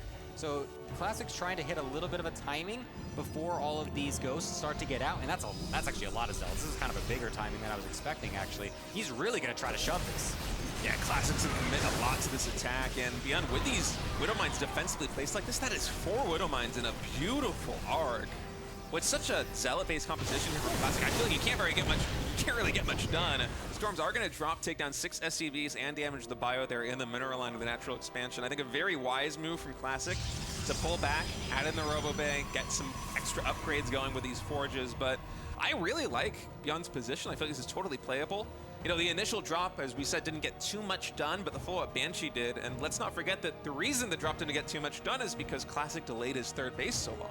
True, true, true. That does also just in general delay all the things that Classic was trying to go for as well. So still repercussions to be had from that early game. But regardless, this is looking like it's going to be a pretty even game going into the mid-game. I feel like in general, just the most even game of the series so far.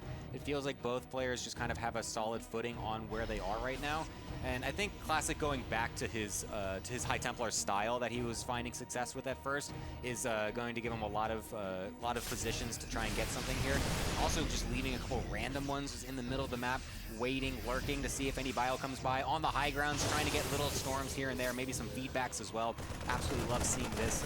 Blinking forward as well to keep them alive is excellent. So I love these little sharking Templar moves that Classic tries to go. Even with those Templar drops, you don't normally see storm drops nowadays in StarCraft II's lifespan, but still trying to go for them, trying to get some cool big damage. I do love to see it. Yeah, it's some nice play coming out from Classic as he's continuing to power up. 5th base coming online. Actually a 6th base too, as he's double expanding right now as Double Colossus production ramps up. I feel like he's confident just because he has so many storms on the field right now, and he was kind of gunning for a fight, so his Gateway army, it's quite massive. There's a lot of zealots. I think he actually would want Classic, or want ByuN to move onto the field pretty soon if he had a choice, so that he could remax on some of these higher tech units like Colossi and reinforce with those. But as it is right now, Classic just retaining complete map control. You can see the vision is exceptional here for Classic. And ByuN, he is going to be taking a 4th base, but a lot of this is going to come down to the next engagement because Classic, once these additional Nexi come online, his economy is going to be through the roof. Yes, the worker counts are mostly even, but the saturation will be much better for Protoss. Yeah, I do think that ByuN is going to be still finding himself in a decent spot, considering the fact that he's set up 4 bases pretty safely this game. He's had no real threat to his 3-base setup, and now going into 4 as well, so this is going to be pretty good. +1 air on the production now, and double Stargate for Classic, so realizing what this game state looks like, going to go for the very late game transition as fast as he can, likely going to be carriers, right? Surely. I would think so. Yeah. Oh, nice EV actually catching these Templar in the middle of the map. That's nice. Would have gotten a massive storm otherwise. So we'll see how this carrier transition does come out, though. This is the first time we'll be seeing this today. And I feel like it is a bit of a tough thing to try and just whip out of nowhere. So Classic needs to make sure he is still on the map and finding these little engagements to keep ByuN away while he goes for this big transition. Man, unless we get some really money storms, I feel like ByuN's standing army is so much better than what Classic has on the field right now. He's warping in 5 more Templars, so there's, in a moment, going to be a lot more storms available. One of these Colossi getting caught with a little bit of a bad rally. That storm not getting too much done, but the follow-up one there on the ramp, really zoning away the bio. So many of those units now deep in the orange and the red. They're going to have to get healed up by those medevacs. I feel like this is good for Classic. I'm actually kind of surprised that he's warping in more Stalkers instead of starting.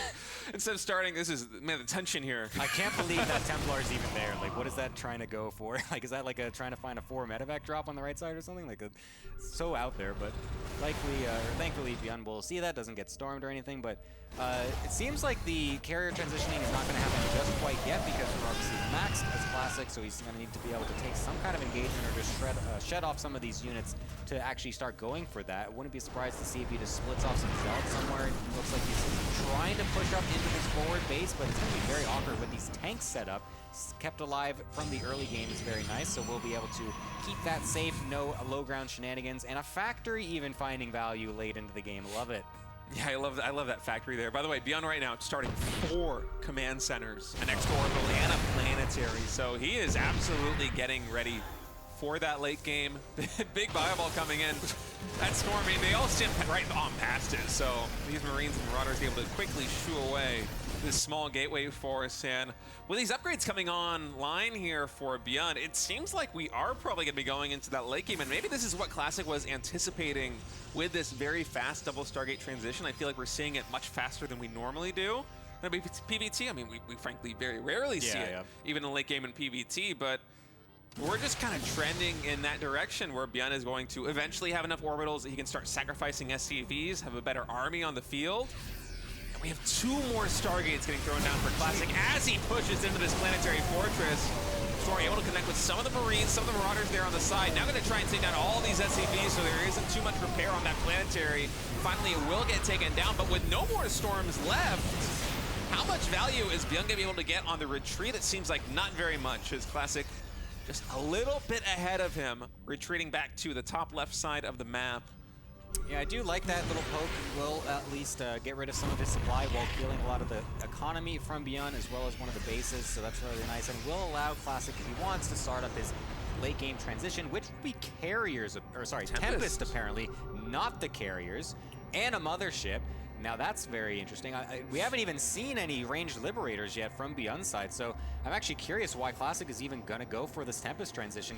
Usually it's going to be carriers just to have a really big, beefy army that just does so much damage. Tempest feel like they're not really, like compared to in PvZ where you're using them to dislodge the lurkers and whatnot, unless they're going for the range of liberators and everything, it feels like the Tempest don't really find insane value in a late game Protoss army versus Terran, but we'll see how it ends up going this game. I mean, Classic obviously much better than I, so always welcome to learn exactly how this works. I personally don't even really go for these late game transitions very much, so I'm curious to see how well this selection is going to do.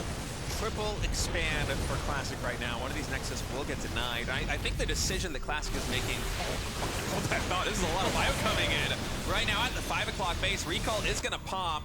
That's 2 Colossi, a ton of Stalkers, but the Marauders and the Vikings right on top of it. Immediately, one of the Colossus gets taken down. A little bit too bold of a recall there for Classic, and ByuN called the bluff. Another expansion going to get taken down, as well as some key splash damage units. No more robo units on the ground right now, as ByuN is just everywhere, forcing more Storms out over here. He's able to deny the mining from that base in the center of the map. Huge EMPs also catching those Templar. There isn't very much DPS left in this army. Tempest, they're more of a unit that you use to shave away medevac, shave away Vikings just like this. You don't want them fighting Bio head-to-head in the situation like this one. Luckily, with the reinforcements coming in from Classic, he is able to stabilize, but ByuN got so much value out of the last minute of trades. Yeah, this is getting really, starting to get a bit scrappy here. You see Storms just kind of getting flown around everywhere as all these bio units trying to find any little spot that they can find to get some damage. And I feel like at this point, Classic is I mean, it's kind of awkward now because he's just kind of sitting here with all these Tempests and he kind of has to do something with them, it feels like, because you have such range. You need to try and find a poke and find little areas to do something with them, but when you're being forced back and kind of reset on some of your robo units and whatnot, you feel very brittle. You don't feel like you can just kind of confidently walk across the map, especially when there's so many ghosts still out. Why are there Templars still in the most random locations? I can't believe how far spread he is with some of these. I can't even believe he's keeping track of them at all. But yeah, this is getting gonna get pretty long, I feel like. Oh, nice indeed. I think I'm starting to see the idea come together here for Classic. Of course, ByuN think these great plays. The overarching strategy here on ley lines for Classic, if you look at the expansions here in the very center of the map, on the mini-map, another expansion gets denied here by ByuN. There's this kind of dead zone area with static defense and Storm like this. Classic could, in theory, force a split map situation where ByuN can't take these two center bases, but ByuN with all these Vikings actually just gonna take the fight. Massive Storms catching both the Vikings and the Bio on the ground, doubling up on the damage, hitting units in the air and on the ground, but once those Tempests dissipate and the Colossi as well, again, it's kind of the same story. This Gateway army on the ground doesn't have too much value left, but at the same time, the Storms were just so huge, Gemini, that ByuN also is severely lacking. How was that an even trade? There's no way to that start out with that many Storms and so many Vikings just eating them that ended up in a totally normal trade. I can't believe that. But it's gonna just reset essentially here. Both players just kind of forced back to their bases to try and reassemble, get all of their stuff back set up again. And like you said, it does kind of allow a split map situation to come out, but the rotations are still possible from Classic as well. And then having so many Nexus all over the place, he could easily just recall to another side of the map. Oh! Even with the mothership, how about? That's another way you can do it. Getting on top of this base on the right-hand side, Storm's going off with the Time Warp as well. Unfortunately, just barely doesn't get the PF, but I love the move from Classic. Yeah, that is an awesome play. I saw that coming in. I thought it was a Nexus recall, maybe to the center of the map. But using the mothership, if you have enough Tempest like this, I guess in theory, you could take down planetary bases so quickly and then immediately recall either to the mothership or to another nexus, and immediately he's pivoting back here. I think there might have been another recall to the top left expansion. He's going for another base. Yeah, this is excellent. It's like he's playing a game of whack-a-mole, just taking down these expansions with recall after recall after recall. So far, only one of them going down. And right now, ByuN, he's trying to find an angle. Some really good EMPs, again, catching 2 of these Templar. But this is not an inexpensive trade here for Classic. A moment ago, he had the better bank than his opponent. And even though ByuN, he is taking, you know, some hits on the chin, right now, he's the player with the better bank. He has been so much more cost-efficient. I feel like Classic isn't really getting the damage done that he needs. ByuN is navigating this very tough situation incredibly well. Yeah, I know. Classic is playing this like a PvZ sometimes, where you see the mothership going back and forth and you're recalling around to try and dodge all the Spore Forests and the Broodlords and everything. But this time, able to do it in PvT as well. The Liberator is spotting this mothership and will be a bit outmatched, I feel like. I've never seen this 1v1 in my life. Yeah, no, there's a first time for everything, State, for me as well. So yeah, that's going to be at least scouted, so at least we know where that mothership's going to be coming from as ByuN. But coming in from the top side with the rest of his army, we'll try to pounce on this army of Classic. EMP's getting blanketed over everything. Storm's also getting some nice connections, but the HP of everything's starting to slowly dwindle out, but the charge lots continue to do well on the ground once everything is said and done. Templar getting EMP'd from the right side. That was excellent from ByuN to keep himself alive in this moment, but still so many Tempests are here on the map, and this is a really difficult spot to try and dislodge. Oh, with so many Tempests. I mean, ByuN, he's producing Vikings 10 at a time. He's trying to deal with this as quickly as he possibly can, but the fact that so many Tempests remain after that engagement, it's going to be hard for ByuN to really get a grip on this situation right now. I think the initial engagement was so good. He was able to shave away a lot of key units. The EMP was clutch, but attacking into a position like that one with so much static defense is a Herculean task for the army that ByuN had, because he needs to rely so much on the Vikings to kill the Colossi, to kill the Tempest. There isn't enough firepower on the ground to quickly mow down all of that static defense. And now we have another situation where Classic is remaxing. He's adding in a Phoenix Field as one Liberator, but the Tempest count is so high. How many Vikings do we actually have? I feel like this must be like 16 Vikings in total. I can't believe how fast he remade these. That's like actually ridiculous. The amount of production on the field right now for both players is absurd. The time warp is very nice here to try and get more pot shots, but unfortunately, the mothership is suicided to deal with that, or to actually get that off. There is a nuke in play possible for ByuN. We'll see where he wants to try and throw that at a base or try to actually dislodge the army or something. But these Tempests, God, look at once they can actually get on top of a base without anything firing back, that just gets deleted so quickly with the upgrade there against structures as well.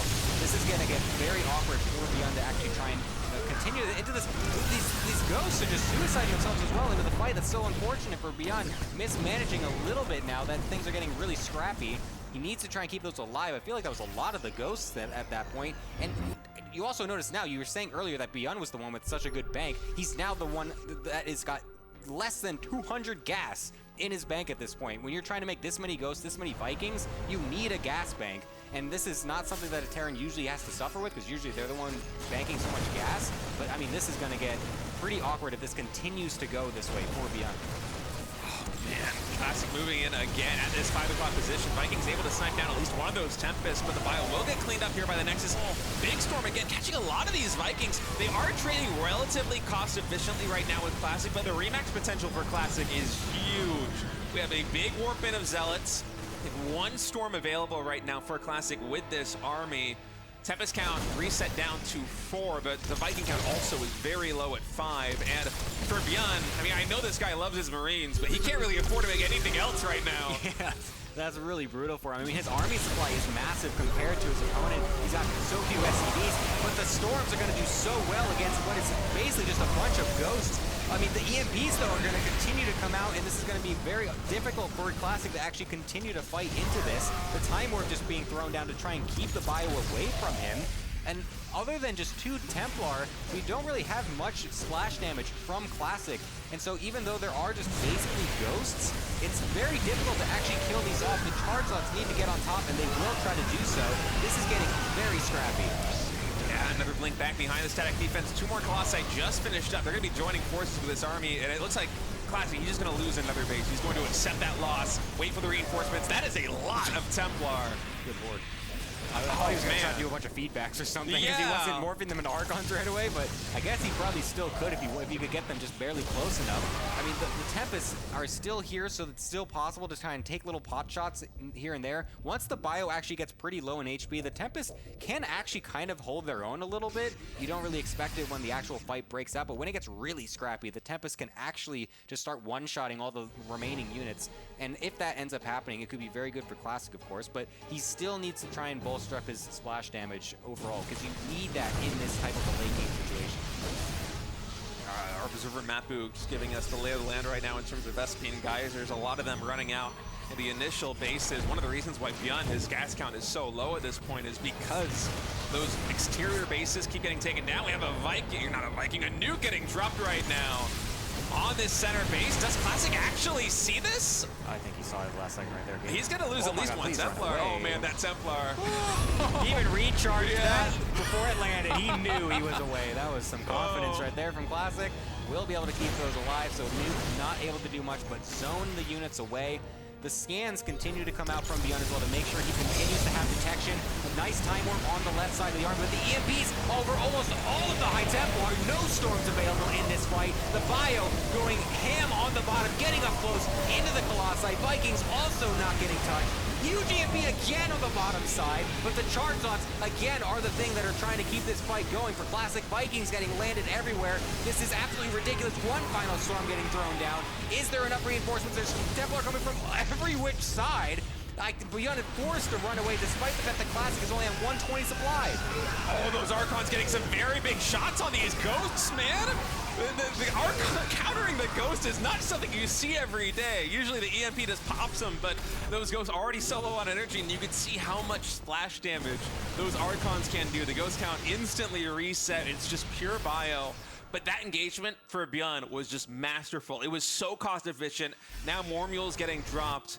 And Classic, he has to spend the remaining money that he's got very wisely. No longer does he have the deep pockets. He's going to warp in a lot more Stalkers, a lot more Zealots, and add in 2 more Colossi. That's the choice from Classic. We're not going to have the Tempest fleet in the air anymore. It's going to be a purely ground-based army. I think this is a smart pivot, given the fact that ByuN has been so commanding on the ground. 8K resource loss advantage for ByuN. If we have another engagement, posturing there for Classic. I thought he was going to go for it, but he's just barely shying away. This expansion probably going to get taken out. I love this now as well for ByuN, knowing that the Tempests have been reset, going right back into Liberators, because that's when they start to shine. Nothing to poke away at them from far away. Range also already been on them for a long time as well, so it's very, very, very difficult for Classic to actually push into this army. The zoning is excellent from ByuN. Unfortunately, walking a bit far into those storms. The storms, despite being EMP'd so often from ByuN, are still what are keeping Classic alive. Having so many of them from all different parts of the map, come from different angles and at weird times as well has been very good for him. It's a bit difficult for Classic to actually ByuN to actually force out his way into this base, of course being up on a high ground, so he's gonna have to just settle for this base at the front and maybe just relocate a little bit or just re-siege with some of these Liberators. Yeah, those storms. I mean, ByuN has been so clutch with the EMPs thus far as another engagement's going to take place right now. Vikings are getting finessed by these Tempests. They all get taken out, and is ByuN going to try and push up this choke? It seems like he actually is stimming forward, and then a little bit of a hesitation move pulls right on back. Those Colossi getting so much damage. More Vikings joining the fray. This very low HP Colossus will survive. Right now, the army for ByuN, as it stands, much better on an open field. Classic. It's a bit of a dangerous move moving into the center of the map like this. Is ByuN going to try and capitalize? He stims forward. The bio very low on HP because we're mostly just remaxing with Vikings right now as Terran. Is it going to be enough? The bio, it's so low, Gemini. This is ridiculous. The EMPs continue to blanket these Templar. They're barely able to get out any storms, but the charge lots just keep swarming in on the reinforcement every time. The bio continues to be so low that we can't keep these bio units alive from the charge lots. The most basic unit of the Protoss pulling its weight in these engagements. It's I mean, I can't believe how many of these Vikings keep getting flattened as well. We keep resetting the Vikings, resetting the Tempest, switching back and forth between them, and it's really hard to actually get a gauge on where these fights are supposed to be going. What units are they supposed to be making? Because now at this point, Classic is just losing things left and right as the reinforcements from ByuN really start to all come together in this midpoint. Classic's got almost no mining left right now. I'm watching the mineral count at the bottom, and it is trickling up so slowly. I feel like ByuN, he has weathered the storm. He's going to try and push in right now for the win. Classic fighting for his life in this game. He does not want to go to a game number 5, but I think ByuN's going to take us there. GG. Wow, that was an epic PVT. And we got one map left. Man, ByuN, every game he is getting stronger, and he looked so good in that last map. That was a banger. That was what we've been waiting for. The first 2 games, a little bit of a stomp overall, but that's the last game before this one, very good. This one, an excellent display of late game superiority from both players, honestly. It felt like it was really down to the wire. I love whenever the games get this late and this scrappy, where they're kind of turtling a little bit on like the high-tech late game air units and stuff like that, but then once the fights start to get ridiculous, then it's just a full reset on the ground, and it's just like anyone's game at that point. Charge lots are winning the fight, Marines are winning fights out of nowhere. You get like 2 Vikings that come out of nowhere to push the fight into your favor. It gets really scrappy, really crazy, and I think ByuN, he's very, I feel like, tenured in that style where things get really crazy chaotic. He can just kind of weather that storm and just let the chaos work for him, and we saw it in that game.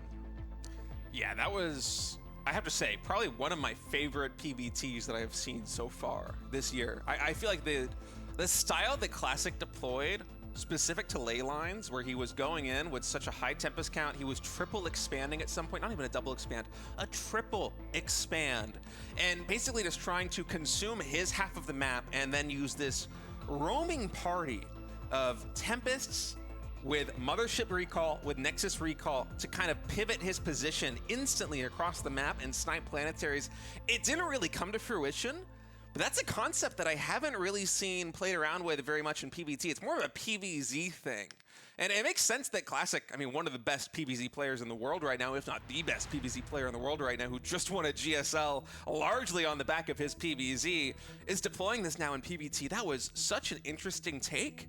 And it felt like when it was working at the very beginning, when we had, what, 1 or 2 bases, maybe even 3 bases go down there for ByuN, and suddenly, you know, those are the expansions where Terran is getting most of their gas income, right? Because the gases, they're starting to mine out in the main base, in the natural expansion, at the 3rd base. Suddenly he had like 2,000, 3,000 minerals and no gas. Yeah. And you're kind of in dire straits in that situation because you need to very quickly retake those expansions. You need to resaturate those geysers. That takes time. And you also need to make sure you're getting value with the army that you have on the field right then, because you can't just wait with only minerals until you remax and have a gas income, because by then the Protoss army is going to be so much more advanced. It's going to be so much more technical. Classic with full gas income, and ByuN, he was somehow able to make it happen.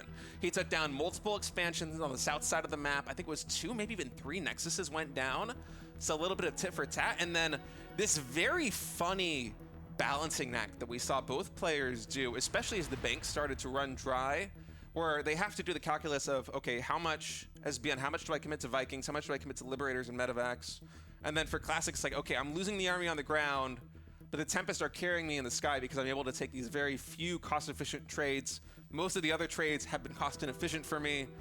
How do I balance that? It was something I feel like I basically have never casted in a PvT. I feel like I've seen other games like that play out, but never quite like that. It was just so technical on both sides, and I am really impressed with ByuN being able to come back from a position where I had almost written him off in the mid game. It seemed like when he had no more gas bank, he was done.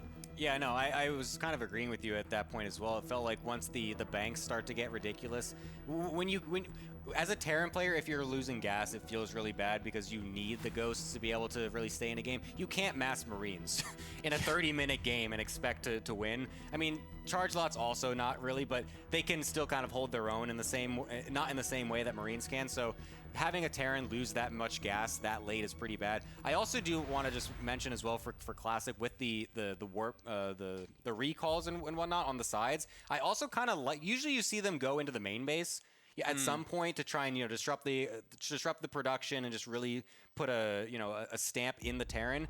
But I feel like going for the right and the left sides more allows him to still retreat from the recalls to make so it's not like super committal, whereas the main base ones always feel like unless you have another recall already ready, you can't actually get out of there. And I think Classic, his game plan was never to be like that, which is kind of like what you were saying as well. So I like that play as well. All right, it's all going to come down to a game number 5 here in the first series of the RSL Season 1 playoffs. ByuN, the red Terran spawning in the top right, Classic, the blue Protoss in the bottom left. And what a series this has turned out to be. Yeah, I was honestly expecting it to be a bit of a 3-0.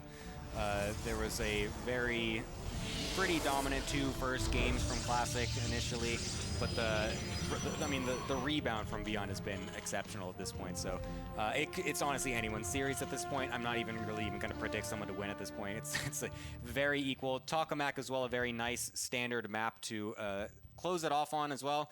So I'm not really sure exactly if ByuN is going to be going for any of those early aggressive things that he was trying for either earlier, because it felt like those were getting they were getting deflected fairly decently, the early drops and whatnot, but it was like the random things that you didn't expect, like the random Banshee or the random random tank push that didn't really actually have commit, but then committed a little bit later that did damage. So I'm curious to see where ByuN kind of takes this early approach. Yeah, I feel like winning a late game like that versus Classic here has got to give ByuN a lot of confidence in the way he can approach this game. Because we have seen so many Terran players, especially at the very beginning of this patch, kind of approach PvT, or TVP I should say, in almost an all or nothing fashion, where, you know, because of Hallucinating Phoenix being deployed so often with energy recharge, especially at the start of the patch, Terran players can no longer mind game the Protoss in terms of, you know, what kind of harassment am I going to hit you with in the first couple of minutes? Is it going to be a Hellion drop? Is it going to be Cloak Banshee? Is it going to be some kind of Liberator or Raven play? Will I go for Widow Mines? Will I go for Cyclones? Like I said, there's a Swiss Army knife of builds that Terrans have been using for years and years and years. And Protoss has always been a little bit in the dark about what that is, unless you sacrifice a lot, frankly, by going for a fast sentry without energy recharge. And so the meta kind of shifted away from that into a new, different game where instead of the mind game of, or not even necessarily the mind game, but the fog of war of not knowing what the Terran is going to do with the initial harassment, it became more about when are they going to pull the SCVs. And you would see some Terran players like Curious sometimes pull the SCVs in situations where the timing might not even have been optimal, but they do it because it's not optimal, so the Protoss player isn't expecting it. It's a very funky dance. But with a game like that one from ByuN, I feel like having confidence in your late game gives you a lot more freedom to navigate the early game of TVP. Because, yes, ByuN was in a pretty good position heading into the mid game, but it was still very even, you know? He didn't head into the late game like he had some big advantage, and that's what carried him through. He was absolutely able to go toe-for-toe with Classic. And so I wonder if we're going to see him play kind of with his eyes set on just slowly, incrementally expanding as opposed to going for another timing attack. Yeah, because, I mean, like you said, he definitely actually found his footing for once in that game, and it felt like he doesn't need to rely on any sort of early aggression to actually find a win here. He went full-on, in a full-on late game against Classic and was able to put up, so I think he would feel fairly comfortable trying to go for something similar again. Maybe not into the super ultra late game like it was last game, but still trying to just not make it so that way he's forcing himself into some 2-base attack or some SCV pull or whatever. So, I mean, so far it looks like that as well. I mean, he's just going to go for a very passive opener, just going for a Cyclone Widowmine thing again. Looks like he's going to just keep the Cyclone back at home and just go for the Widowmines this time. Doesn't want to waste everything across the map in case it gets denied again, but Classic is going to be, once again, the person that needs to find this drop. Just barely misses it with the probe. That's a bit unfortunate for him, but hopefully we'll still have things... No way does he go back. Okay. That double fake. That would have been ridiculous. Things not quite in position at the natural. We'll get a Stalker warped in. Will he get the pull in time? He will. Very nicely done from Classic. Excellent. And honestly, just one probe being killed for that is all you really could ask for. 2, again, is totally fine. I don't mind that for ByuN, though. I mean, you're losing 1 Widowmine for 3 probes, and I guess the Cyclone got one of them. But a lot of mining time lost there for Classic too. You can see him retargeting with a Widowmine between the probe and the Stalker, just buying as much time as possible. And I feel like there's a little bit of dead airspace here. Is there not? There must not be, because ByuN's not even. I could have sworn there was. Oh my goodness. Well, all right, well, suddenly that becomes a lot worse. Yeah, that is not how that generally is supposed to go. So that's a bit unfortunate for ByuN. I was even just staring at his webcam to see if he got any reaction, but it didn't seem like he did, so I'm not sure if he just knew that it was trapped and was going to die anyways or something. I'm not quite sure, but the Banshee is on the field again, and so that was the thing that really swung the early game for ByuN last game. Despite the fact that the Widowmine drop got deflected, the Banshee was able to find the damage. Of course, Classic should be more prepared this time, given the fact that it was already happening last game. We'll probably expect the same thing. Does have his Stalker prepared for that. Mutiny against his own Cyclone. Says, I don't want this trash unit anymore. Get rid of that. That was not a changeling. Yeah, no, they don't grow that big. It's not possible. We've all been there.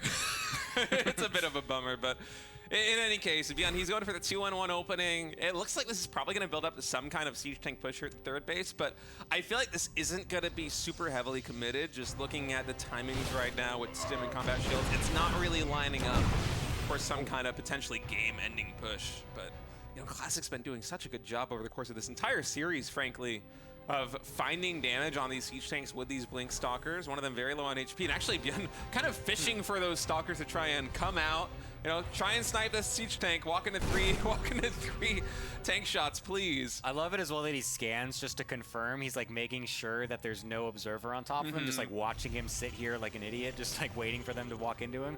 Confirms there's nothing there, so we'll kind of continue, we'll kind of commit to it for a little bit, but Classic's not biting. We'll just stay back with his Stalkers for now. Doesn't want to go too far across the map, knowing that he doesn't have that high ground vision, so he will not try to just walk into those tanks. And that's just going to mean that ByuN can just sit back, take his third base. The damage done in the early game is not incredible. It's not anything game altering. So we're probably going to just find ourselves in a pretty solid situation for Classic. And I mean, ByuN is going to be now the one to try and respond a little bit.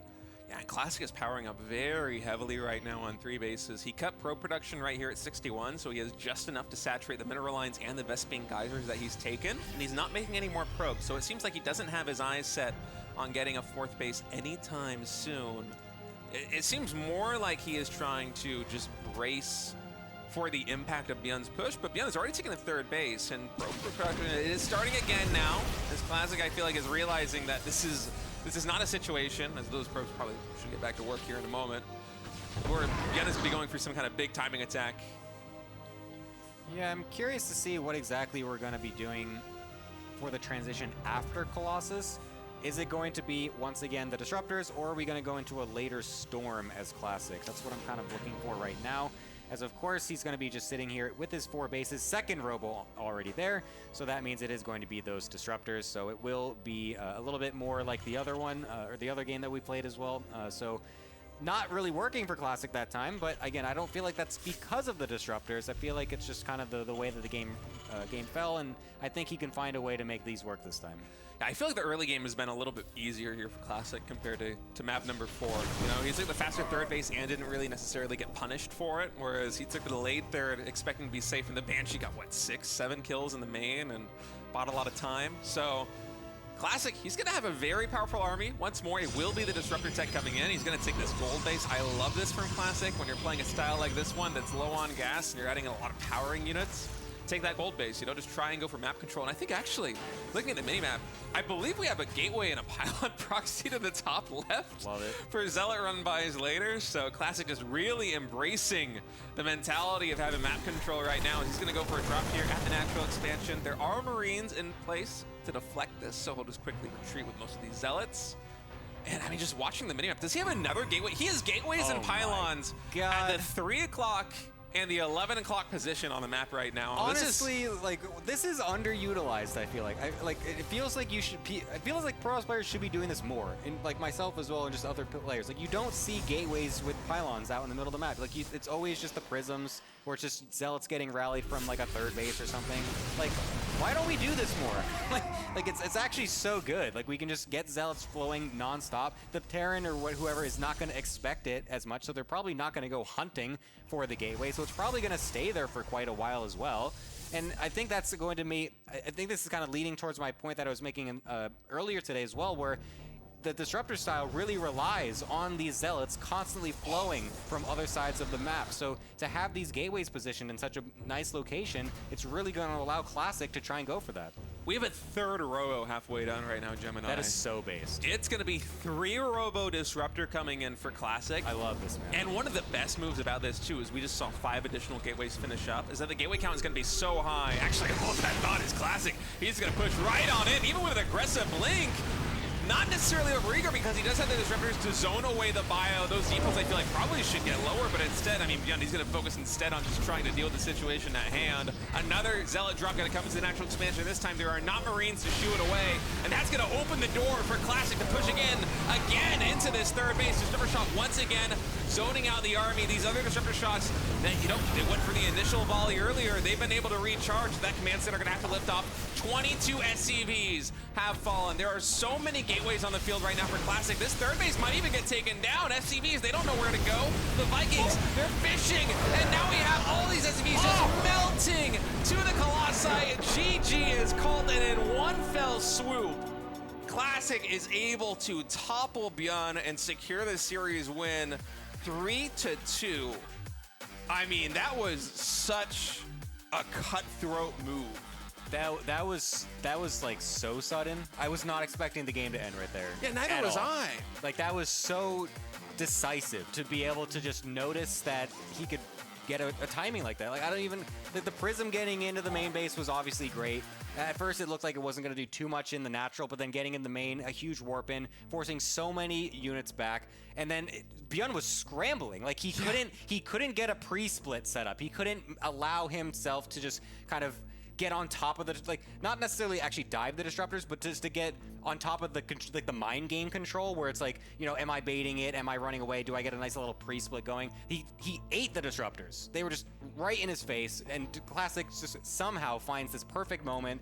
I'm blown away that he was able to end it like that. Yeah, that was a pretty explosive finish that I feel like a lot of people probably weren't expecting. I certainly wasn't expecting it as Classic was moving into the third base, but he's going to be the first player to advance today into the upper bracket semifinals of the playoffs.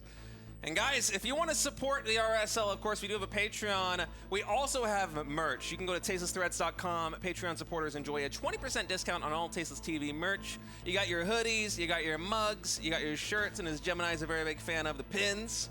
I love the pins, man. You can put them anywhere you want. Your backpack, We gotta get a couple RSL pins onto your shirt. Attach a magnet to the back and make it a fridge magnet if you want to. Oh, that's get next crafty level. with it.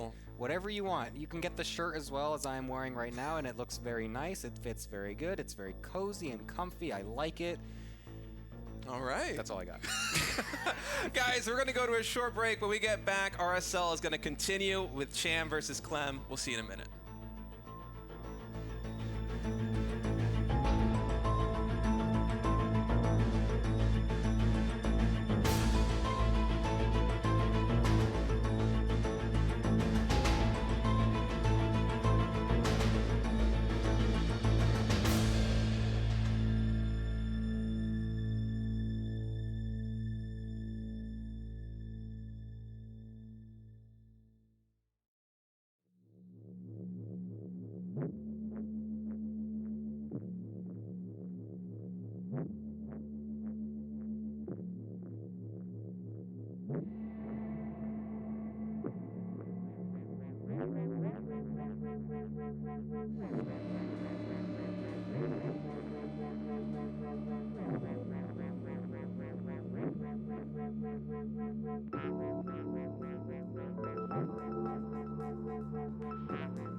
Yo, welcome back, everybody. Thank you for waiting.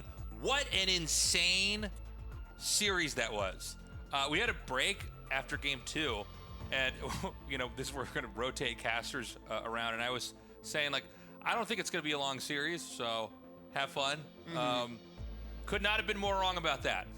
Yeah, it kind of was shaping up to be a quick series too after game 1 and game 2, and then ByuN just came back with a vengeance. It felt like every single map he was getting stronger, and that culminated in game 4 was like a 30+ minute epic PVT. One of the best late game PVTs I feel like I have seen in a long time. Yeah, I loved, we didn't get to really see this at play, but just as an idea, like as someone who, I want to be a student of the game too. I liked when I saw proxy gateways on both sides in the periphery, where it's like, oh yeah, of course. Like, we've seen this before where it's one side or the other, but like, yeah, why would you not make like one on each side, or even 2, make another gateway further back? If you have that much money coming in, just make it so you can always counterattack with zealots. Yeah, I wanted to talk about that more too. Yeah, it felt like he was building more gateways than he needed, and I thought maybe the idea, because he was going 3-row disruptor, and the problem with disruptors often is that you can't connect the shots, but right. Say you have way more gateways than you need, you can warp in like 10 zealots on the flank, fast warp in, and then immediately go in.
Sorry, everybody, our stream dropped out for a second. We're back. You did not miss a single bit of the action. Just to summarize for a second here, we saw fantastic match between Classic and ByuN. Way closer, way crazier than I think we all were expecting, at least if you got as far as I did in game 2 back there. And now we're going to be doing Clem versus Cham. Yeah, Clem versus Cham. Yeah. I can't wait to get into that match. Honestly, Cham was really impressive in the group stages. If I can go back on my notes and take a look at this. Cham was in a group with Shin, Solar, and Hearthstone, and I think just like everybody else, I was expecting Shin or Solar or maybe Hearthstone to make an upset, but Cham is just like the ZVZ god of the world, apparently, because he finished in first place in his group in such commanding fashion. I am really thrilled to have him now in the playoffs. Yeah, this is kind of a cool plot twist in our tournament. The fact that he is played so well, and not in any kind of like, oh, he pulled the rug out from under him, or he pulled a cheesy move and ran away with the series. No, he played very solid. He looked very, very on top of everything he needed to do in that matchup. We're now in that game. Luckily, we were able to have Mapu pause the game there, so we didn't really miss anything here. Clem, or as I was calling him Clam a second ago, is going to have his SCV coming in here and scouting Cham. And, you know, look, I think despite how good Cham looked, I would still imagine this should be one of the most one-sided matchups of the tournament, just considering, you know, who he's up against. Clem is looking just untouchable. Yeah, Clem is pretty absurd at everything that he does. He's the reigning world champ for a very good reason. And, you know, for Cham, he got here into the playoffs largely on the back of his stellar ZBZ, but his ZBT is about to go through the ultimate test. Yeah, this is going to be an interesting one here. We've got the Reaper just staying here on the edge, kind of skidding around. I think he's looking to see if there's any other opening he can have. He's keeping his queens actually pretty busy in between the main and the natural. And for now, it's going to be, Clem just powering up, just tacking into, you know, getting that starport, going into an additional base. And I don't know what kind of game Cham's going to bring us exactly. I wouldn't be surprised if he does do something maybe a little bit more decisive, trying to get into Clem's face early on. Yeah, I wouldn't be surprised if we saw some more timing attacks out of Cham in this series. His ZVZ was very standard, very macro-focused, loved to go into fast Mutalisks. But here in ZVT against probably the best multitasker in the world right now, in Clem, I'm feeling like if you're Cham, you probably want to try and narrow the scope of the game a little bit and make it more about just kind of one battle or one situation. So I wonder to what extent we are going to see him lean on the side of aggression.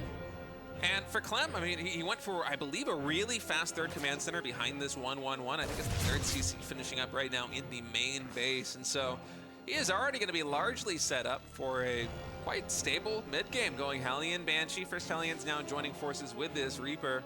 This Reaper been such a nuisance already, just buying time. And actually, man, Clem really pushing forward in. Speed not done just yet, 6 seconds away. But even with the slow links, Cham able to get nice around on those Hellions. This Reaper somehow still finding a way to just cause trouble. I can't believe this Reaper hasn't died yet. Finally gets taken down.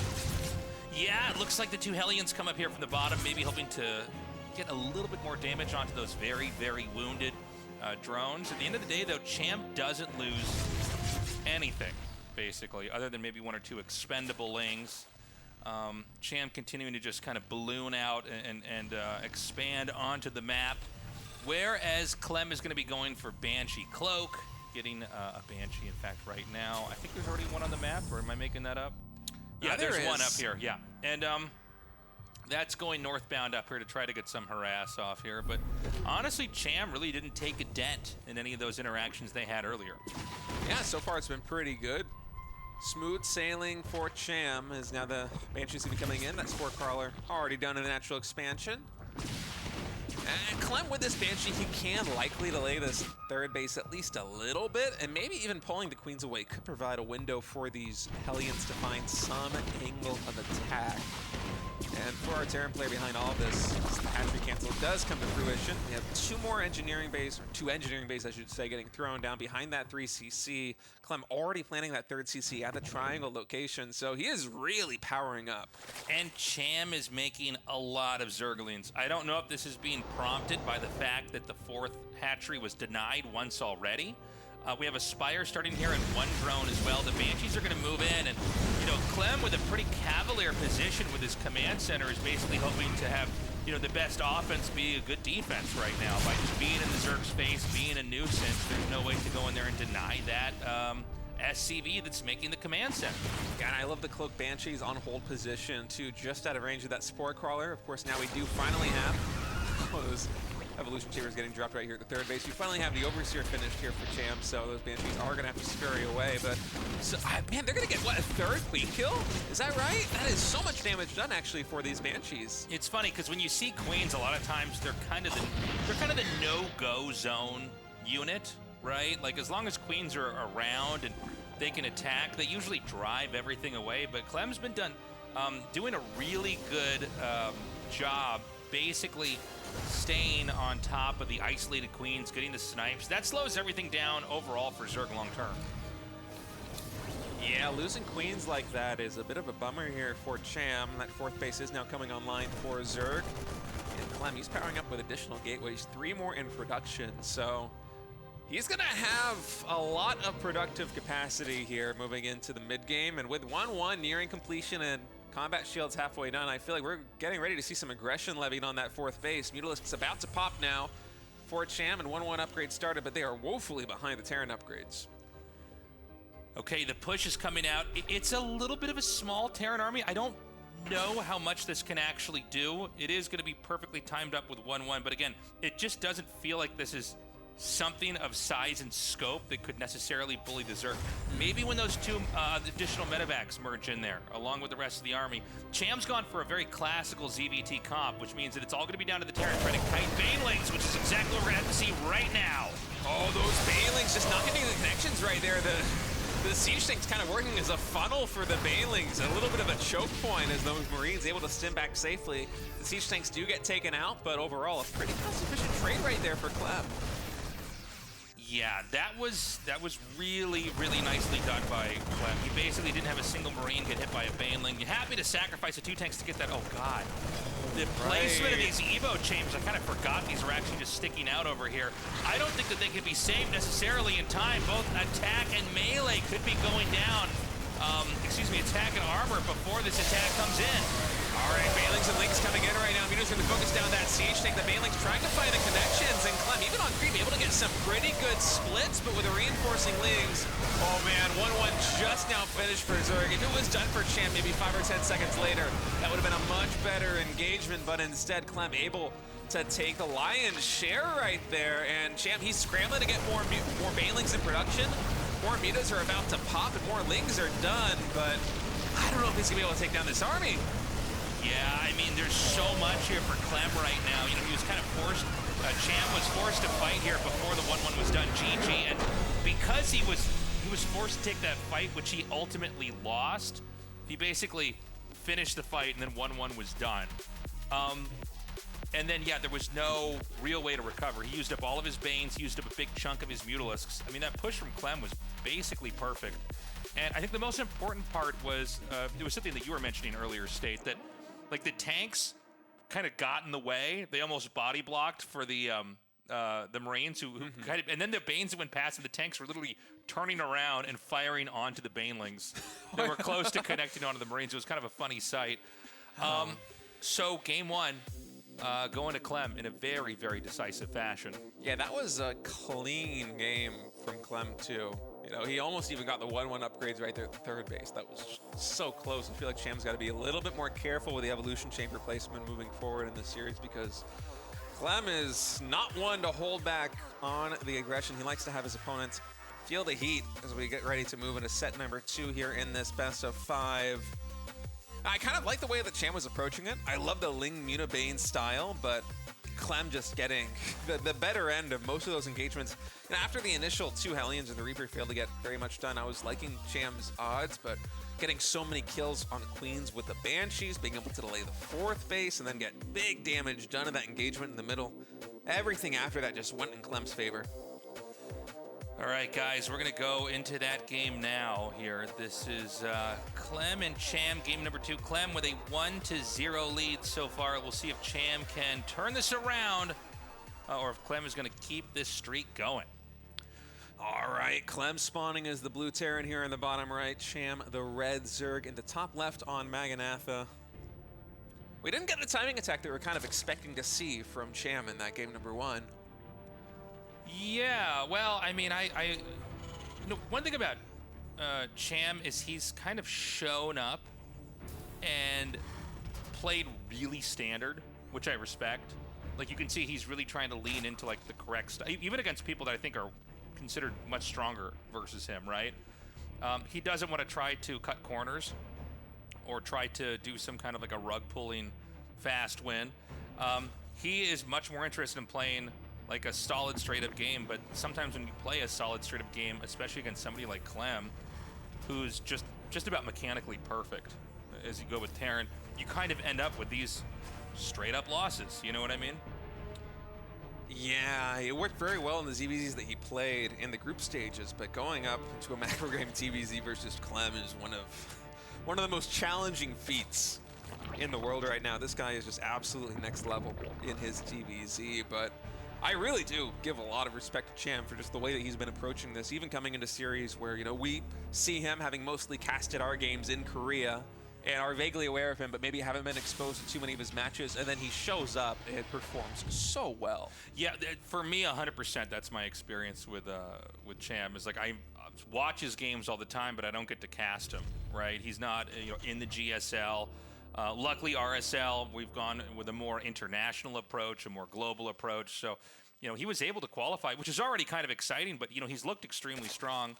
On some level, I do wonder if Cham is going to really like level up in the next months or years into a much stronger position where we're just going to have to be used to him being deep in tournaments all the time, because right now he looks really good. Even in that last game, like he almost held off the entire attack.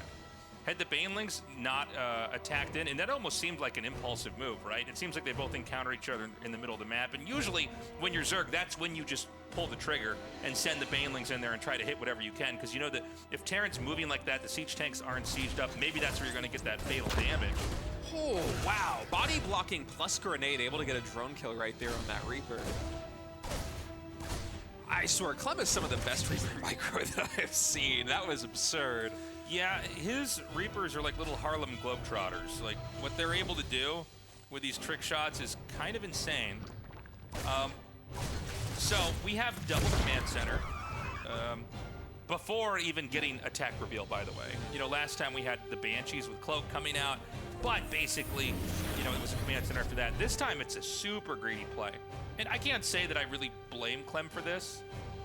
Cham, throughout this tournament, like we already said, is played pretty standard, right? And so, when you're against the most standard of play, generally the best answer for that is to play greedy, right? Is to come in there and say, well, if you're going to play a very textbook ZVT, what I'm going to do is make a third CC fast, because you're probably not going to be able to punish me.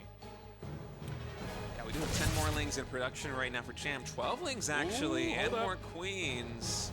A little bit interesting right now. The speed is only about halfway done, so it feels like kind of unexpected timing to be making so many Zerglings right now for Cham. It's when the Hellions are coming out. We actually have a Roach Warren also getting thrown down as he follows up with more drones. Yeah, well, he has the Lings going around, so he might want to do a counterattack. A lot of times when you have the Hellions coming out like this, I think you could do something like run into their main with the Lings and try to punish them that way. Yeah, that's a nice move coming out from Cham, and he was able to do it in a way where Clem just completely got blindsided. The Reaper wasn't in position, and now these Lings, they're going to be coming in the moment that Metabolic Boost finishes right into the natural expansion. Clem, he did keep 2 Hellions and 2 Marines at the natural ramp. With SCVs to body block, those Lings won't be able to get the surface area they need, so they are going to retreat. And even when Cham is able to, quote-unquote, surprise Clem, Clem is still just able to parry it right there. Excellent positioning on the ramp. It seems like Clem saw that there wasn't any pushback at the expansion. Like, normally you see Lings try to catch that, so he goes, oh, it must be a counterattack. So he just parks Hellions at the ramp. He didn't kill a single SCV, by the way. So it's important to point out, you know, you have to get something done with a surprise attack like that, or that was basically 7 or 8 drones that could have been made that weren't. They were made into Lings that got no value. Even they're that SCV not getting killed. Man, and Clem behind this has been doing nothing but pump roaches. 5 more Overlords also in production, and that usually is the telegraph, the sign that Zerg is not going to stop on the roach production anytime soon. Ravager's even getting morphed. So we're going to have a 41 drone timing attack coming in for Cham. Clem, he's posturing to take that third base right now. More Lings in production for Cham as he's moving across the map with these initial roaches. First Ravager's just finishing. So he could make Hellbats here to try to fight this sheer amount of Lings. He has the tech for that. I believe we were shown that a second ago. The third CC's landed, so the moment you see the Ravagers, you know what kind of game you're in. Oh yeah. Clem a little bit slow with the reaction there. The Hellions now kind of on the outside, not easily able to pick this up. He's going to unload, he's going to morph the Hellbats. The depots are going to get cracked open. Could lead to a supply block pretty quickly. He's going to stim, he's going to come down now. he has kind of surrounded this. It's at the loss of all these SCVs, but if you're on 3 command centers, you're probably willing to drop the SCVs as long as you hold off the Raj itself. Wow, he was just dropping the mule right there, going right back to mining. Cham knows that attack is not going to work, and Clem wins game number 2 with some fancy micro. Man, I gotta say, Clem is just on fire. Yeah. Some spectacular TVZs. They have been so clean. I mean, he's very, very perfect in how he plays. That Ling run by, I think it's a smart idea. Yeah. But you can see that Clem is able to see all the possible clues to the point where he didn't have his other Hellions on the other side of the map. The whole idea is that they're sending Hellions out in 2s to reinforce the creep tumors getting killed, and then you can run there, you can kill the SCVs at the natural or go into the main. But he shut it down, and then he was completely prepared for that attack. Yeah, I feel like, honestly, he was blindsided by that attack. He just knew how to navigate it perfectly in terms of micro. He's like, yeah, you can kill my SCVs. I really don't care. That's DPS not going down on my army. He dodges the initial volley of the piles, and then it's basically GG. Yeah, very straightforward games coming out of there. By the way, guys, the RSL is a new community-funded tournament. We will not, or we would not, I should say, be able to do it without supportive viewers like you. So please consider going to our Patreon. It's patreon.com/Revive SC2. Sign up for a tier. There's more tiers than this. There's tiers that are less than the Stalker. There's tiers that are more than the Immortal. Whatever level of support you think you can give us would be amazing. We want to carry the torch into the basically uncertain future of StarCraft II. We want to have something that is seasonal, that is a long-form tournament. There's plenty of other tournaments out there that are, over a weekend or over a couple days, but we wanted to have something that was a lot like the stuff that, for me, coming all the way back from StarCraft 1, that I used to watch on Korean TV on the internet, right? These kind of long-form tournaments where you get well-produced stuff, you get great drawn-out games, and then you come back next week and the week after that and the week after that.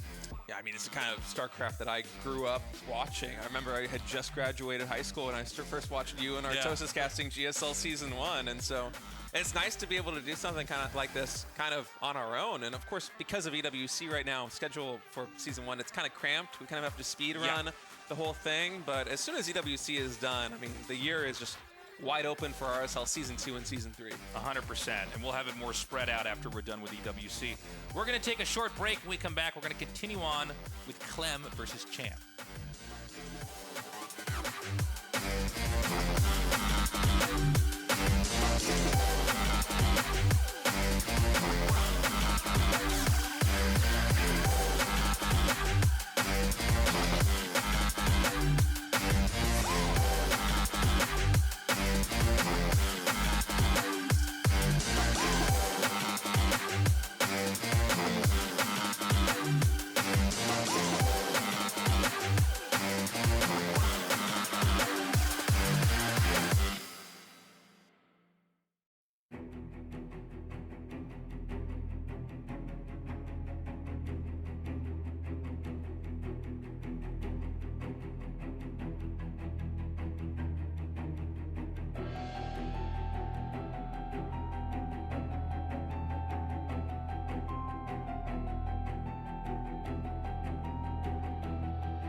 back. We're alive. Tace has actually held his breath during that entire internet outage. It was going beep, beep, beep. We had to get the paddles out, shock the internet back to life. I think we're back for enough to finish the day out. We're going to see. Yeah. We had the game paused. We have this on a 3-minute, the game on a delay, right? So we always have to have them pause it. Then we got to wait to get everything back online over here. And then they unpause the game, and then we're ready to get back into it. So once our feed has caught up to where they are back in the game, we're going to hop into this. Which should be in just a minute. Or actually, yeah, I think maybe just now. We're basically there now. So thank you for waiting, everybody. Sorry about that. I don't know why our internet's weird today or why the internet's weird today. I don't know what the deal is, but we apologize for the drops here in connection. We didn't have any of these issues last week. So when we're done with the show, we'll try to see if we could learn more about what was the catalyst for this. But for now, just know you're not going to miss any of the action. We have the ability to kind of pause everything and then figure out what went wrong here. So we're in this game now. Right now, it's Clem up 2-0. Cham is taking a third base, and Clem is in the process of expanding and attacking immediately after.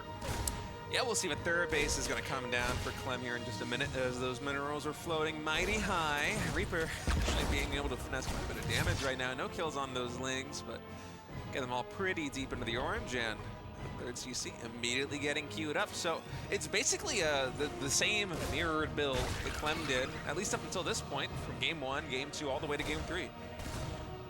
Yeah, I think the question is going to be, what does Cham want to do exactly to try to deal with this? Like, what's the workaround? Does he have a kind of alternative approach? We saw the Ling run by into Roach all in, which was promptly shut down. And then, of course, we saw Cham be an honorable gamer and try something a little bit more macro-oriented, and that also backfired as well. Yeah, I mean, we were talking about that before the series started, or before, game 3 had started, in terms of what really should Cham do to mix things up against somebody who seems to have all the answers right now in Clem. And so I'm very curious what approach he's going to take here in game number 3.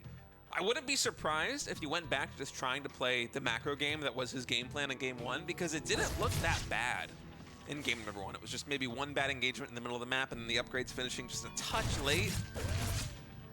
So we'll have to wait and see what that's going to be.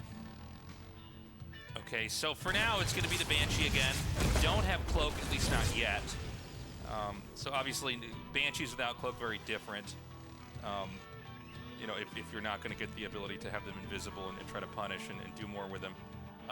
But he's got one coming out, at least for the time being. On the Zerg side of things, okay, so it's just a delayed Cloak. He didn't have the funds to get that immediately. So this is more reminiscent of game 1. Yeah, with those Banshees in game 1, actually. Oh, Clem actually heading into the natural expansion with all this. How many Lings do we have to deal with it? They are able to body block that a little bit. Zone away the Hellions. 2 of the Hellions will get taken down. Clem just stutter stepping, able to trade those out for maybe 6, 7 Lings or so, and then hop on right out of there. Kind of a surprise that he went for that initial dive, but I guess with more Hellions reinforcing, why not just try and fish for some damage, right? Yeah, I mean, there's no big Ling counterattack coming here. It's not that common, at least in the games I see of Clem, for him to try to, dive in like that, right? He's normally a little bit more careful to try to eke out and maximize damage while staying on the outside. So we've got the Banshee now just chipping away at the hatchery, and this actually did happen in game 1 where there was a forced cancel. This could be occurring here now because the Hellions are going to just tip the scale where the HP won't fill in as fast as the damage comes out. And so, I mean, like clockwork, the same minor results are happening in the lead up to the conclusion of this game. I don't know if that means that Clem's going to win so far, but my God, this is just, it resembles game 1 so much, it's eerie. Yeah, basically everything's identical. Although these Hellions now coming in, deciding not to commit. I believe they did spot the Bailing Nest right there, and Cham also, reminiscent of game 1. He's developing in the same way. He's adding in the Bailing Nest, the Spire. I'm imagining we'll have 2 Evolution Chambers thrown down in just a minute. Hopefully, as opposed to game 1, those won't be at the third base. But in any case, things are quite normal. And yeah, those 2 Evolution Chambers, just like clockwork, man. A little bit of deja vu right now, Tasteless. Yeah, it's a glitch in the Matrix, guys. The Hellions are going to come in here, do a little bit of damage, back up. So it's actually 5 seconds out from Stim here. Now, we saw what happened with Clem's push last time. You know, are we going to see basically the same thing again? He took a very, very early third base. No way that it could have been premature, though, because, you know, the pressure was so very much on Cham to basically be on the receiving end of everything. He never really got to give that base over there any attention or generate any threats on that side of the map. Yeah, with those 2 evolution chambers done, I'm waiting to see if Cham is going to start 1-1. It seems like he's instead just saving the money for the Spire, but, you know, when Clem getting such a fast 1-1 upgrade on his own side of things, that has me a little bit stressed because, you know, a 1 upgrade differential makes a huge difference for units like Lings and Marines. It really changes the way those 2 units interact with each other because they do low damage, but they attack very quickly. And we still don't have 1-1 here from Cham. It's just more mutas. Yeah, he's going to go for that surround comp. And again, game 1, we saw this was handled so perfectly. Clem in game 1 as well, he came out with 2 medevacs, 2 tanks, right? Is that the same thing we see here? I don't see the medevacs yet, but I thought I saw them earlier. Yeah, there's a shadow of them coming in now. But with Hellions behind this, man, it's going to be very, very hard for the Banes to get in there and really do that damage. The hatch is low, the Lings and the Banes and the Mutas have to come in now. Yeah, Siege Tanks get focused down by the Mutalisks, and off creep, there aren't more Banelings to find the connections. Cham, he was able to have a little bit more army on the ground because he delayed the upgrades, but it still might not be enough. Muta's now coming in, and it seems like finally we're barely at the breaking point. And I think this was the reason why Cham decided to delay those 1-1 upgrades so he can just eke out a little bit more army to deal with this push. And in a very different exchange from game number 1, he's actually able to repel it. But Clem, keep in mind, he's on 3 bases. He's locked and loaded, ready to go in again. Yeah, and the second wind-up attack here may be too much. The Banes aren't done yet. The tank is going to siege in the background, but Clem is so good with the sniping. He just guns those Banes down immediately. The Mutas are going to be thinned out. He's got enough runaway, I think. Oh my God! Just barely able to escape off of creep, the last Baneling. Maybe a meter away from making the connection there on those Marines. They're all able to survive. Yeah, I mean, I think Cham basically did it narrowly, barely. He actually managed to pull it off. He's trying to stay out of eye shot of the Mutas. We say that tasteless, but there's like 40 more Marines moving across the map right now. Actually, even hitting the Banes, you know, before they're all finished and can kind of gather up. Yeah, he picks up some. The Marine count is ballooned to something completely absurd at this point. I feel like we basically have more Marines than Zerglings right now. 30 more Lings are about to pop, so that might tip the scales. But Clem, especially with this pre-split, is just looking so solid right now. Starting a 4th command center behind all this. Cham is going to try to break out once again. The Muta's focus firing down the Siege Tank, and then he retreats back to the safety of the creep. This hatchery is so low on HP. Focus fire the Banelings, it was pretty good, and then the hot pickup right before the connection. Yeah, he's going to try to run. He jukes, actually, to try to loop back around. That's going to allow the rest of the reinforcements there from Cham to be, from Clem, excuse me, to be driven away. That hatchery is still alive. I think it's at like 4 or 5% HP. It's extremely low.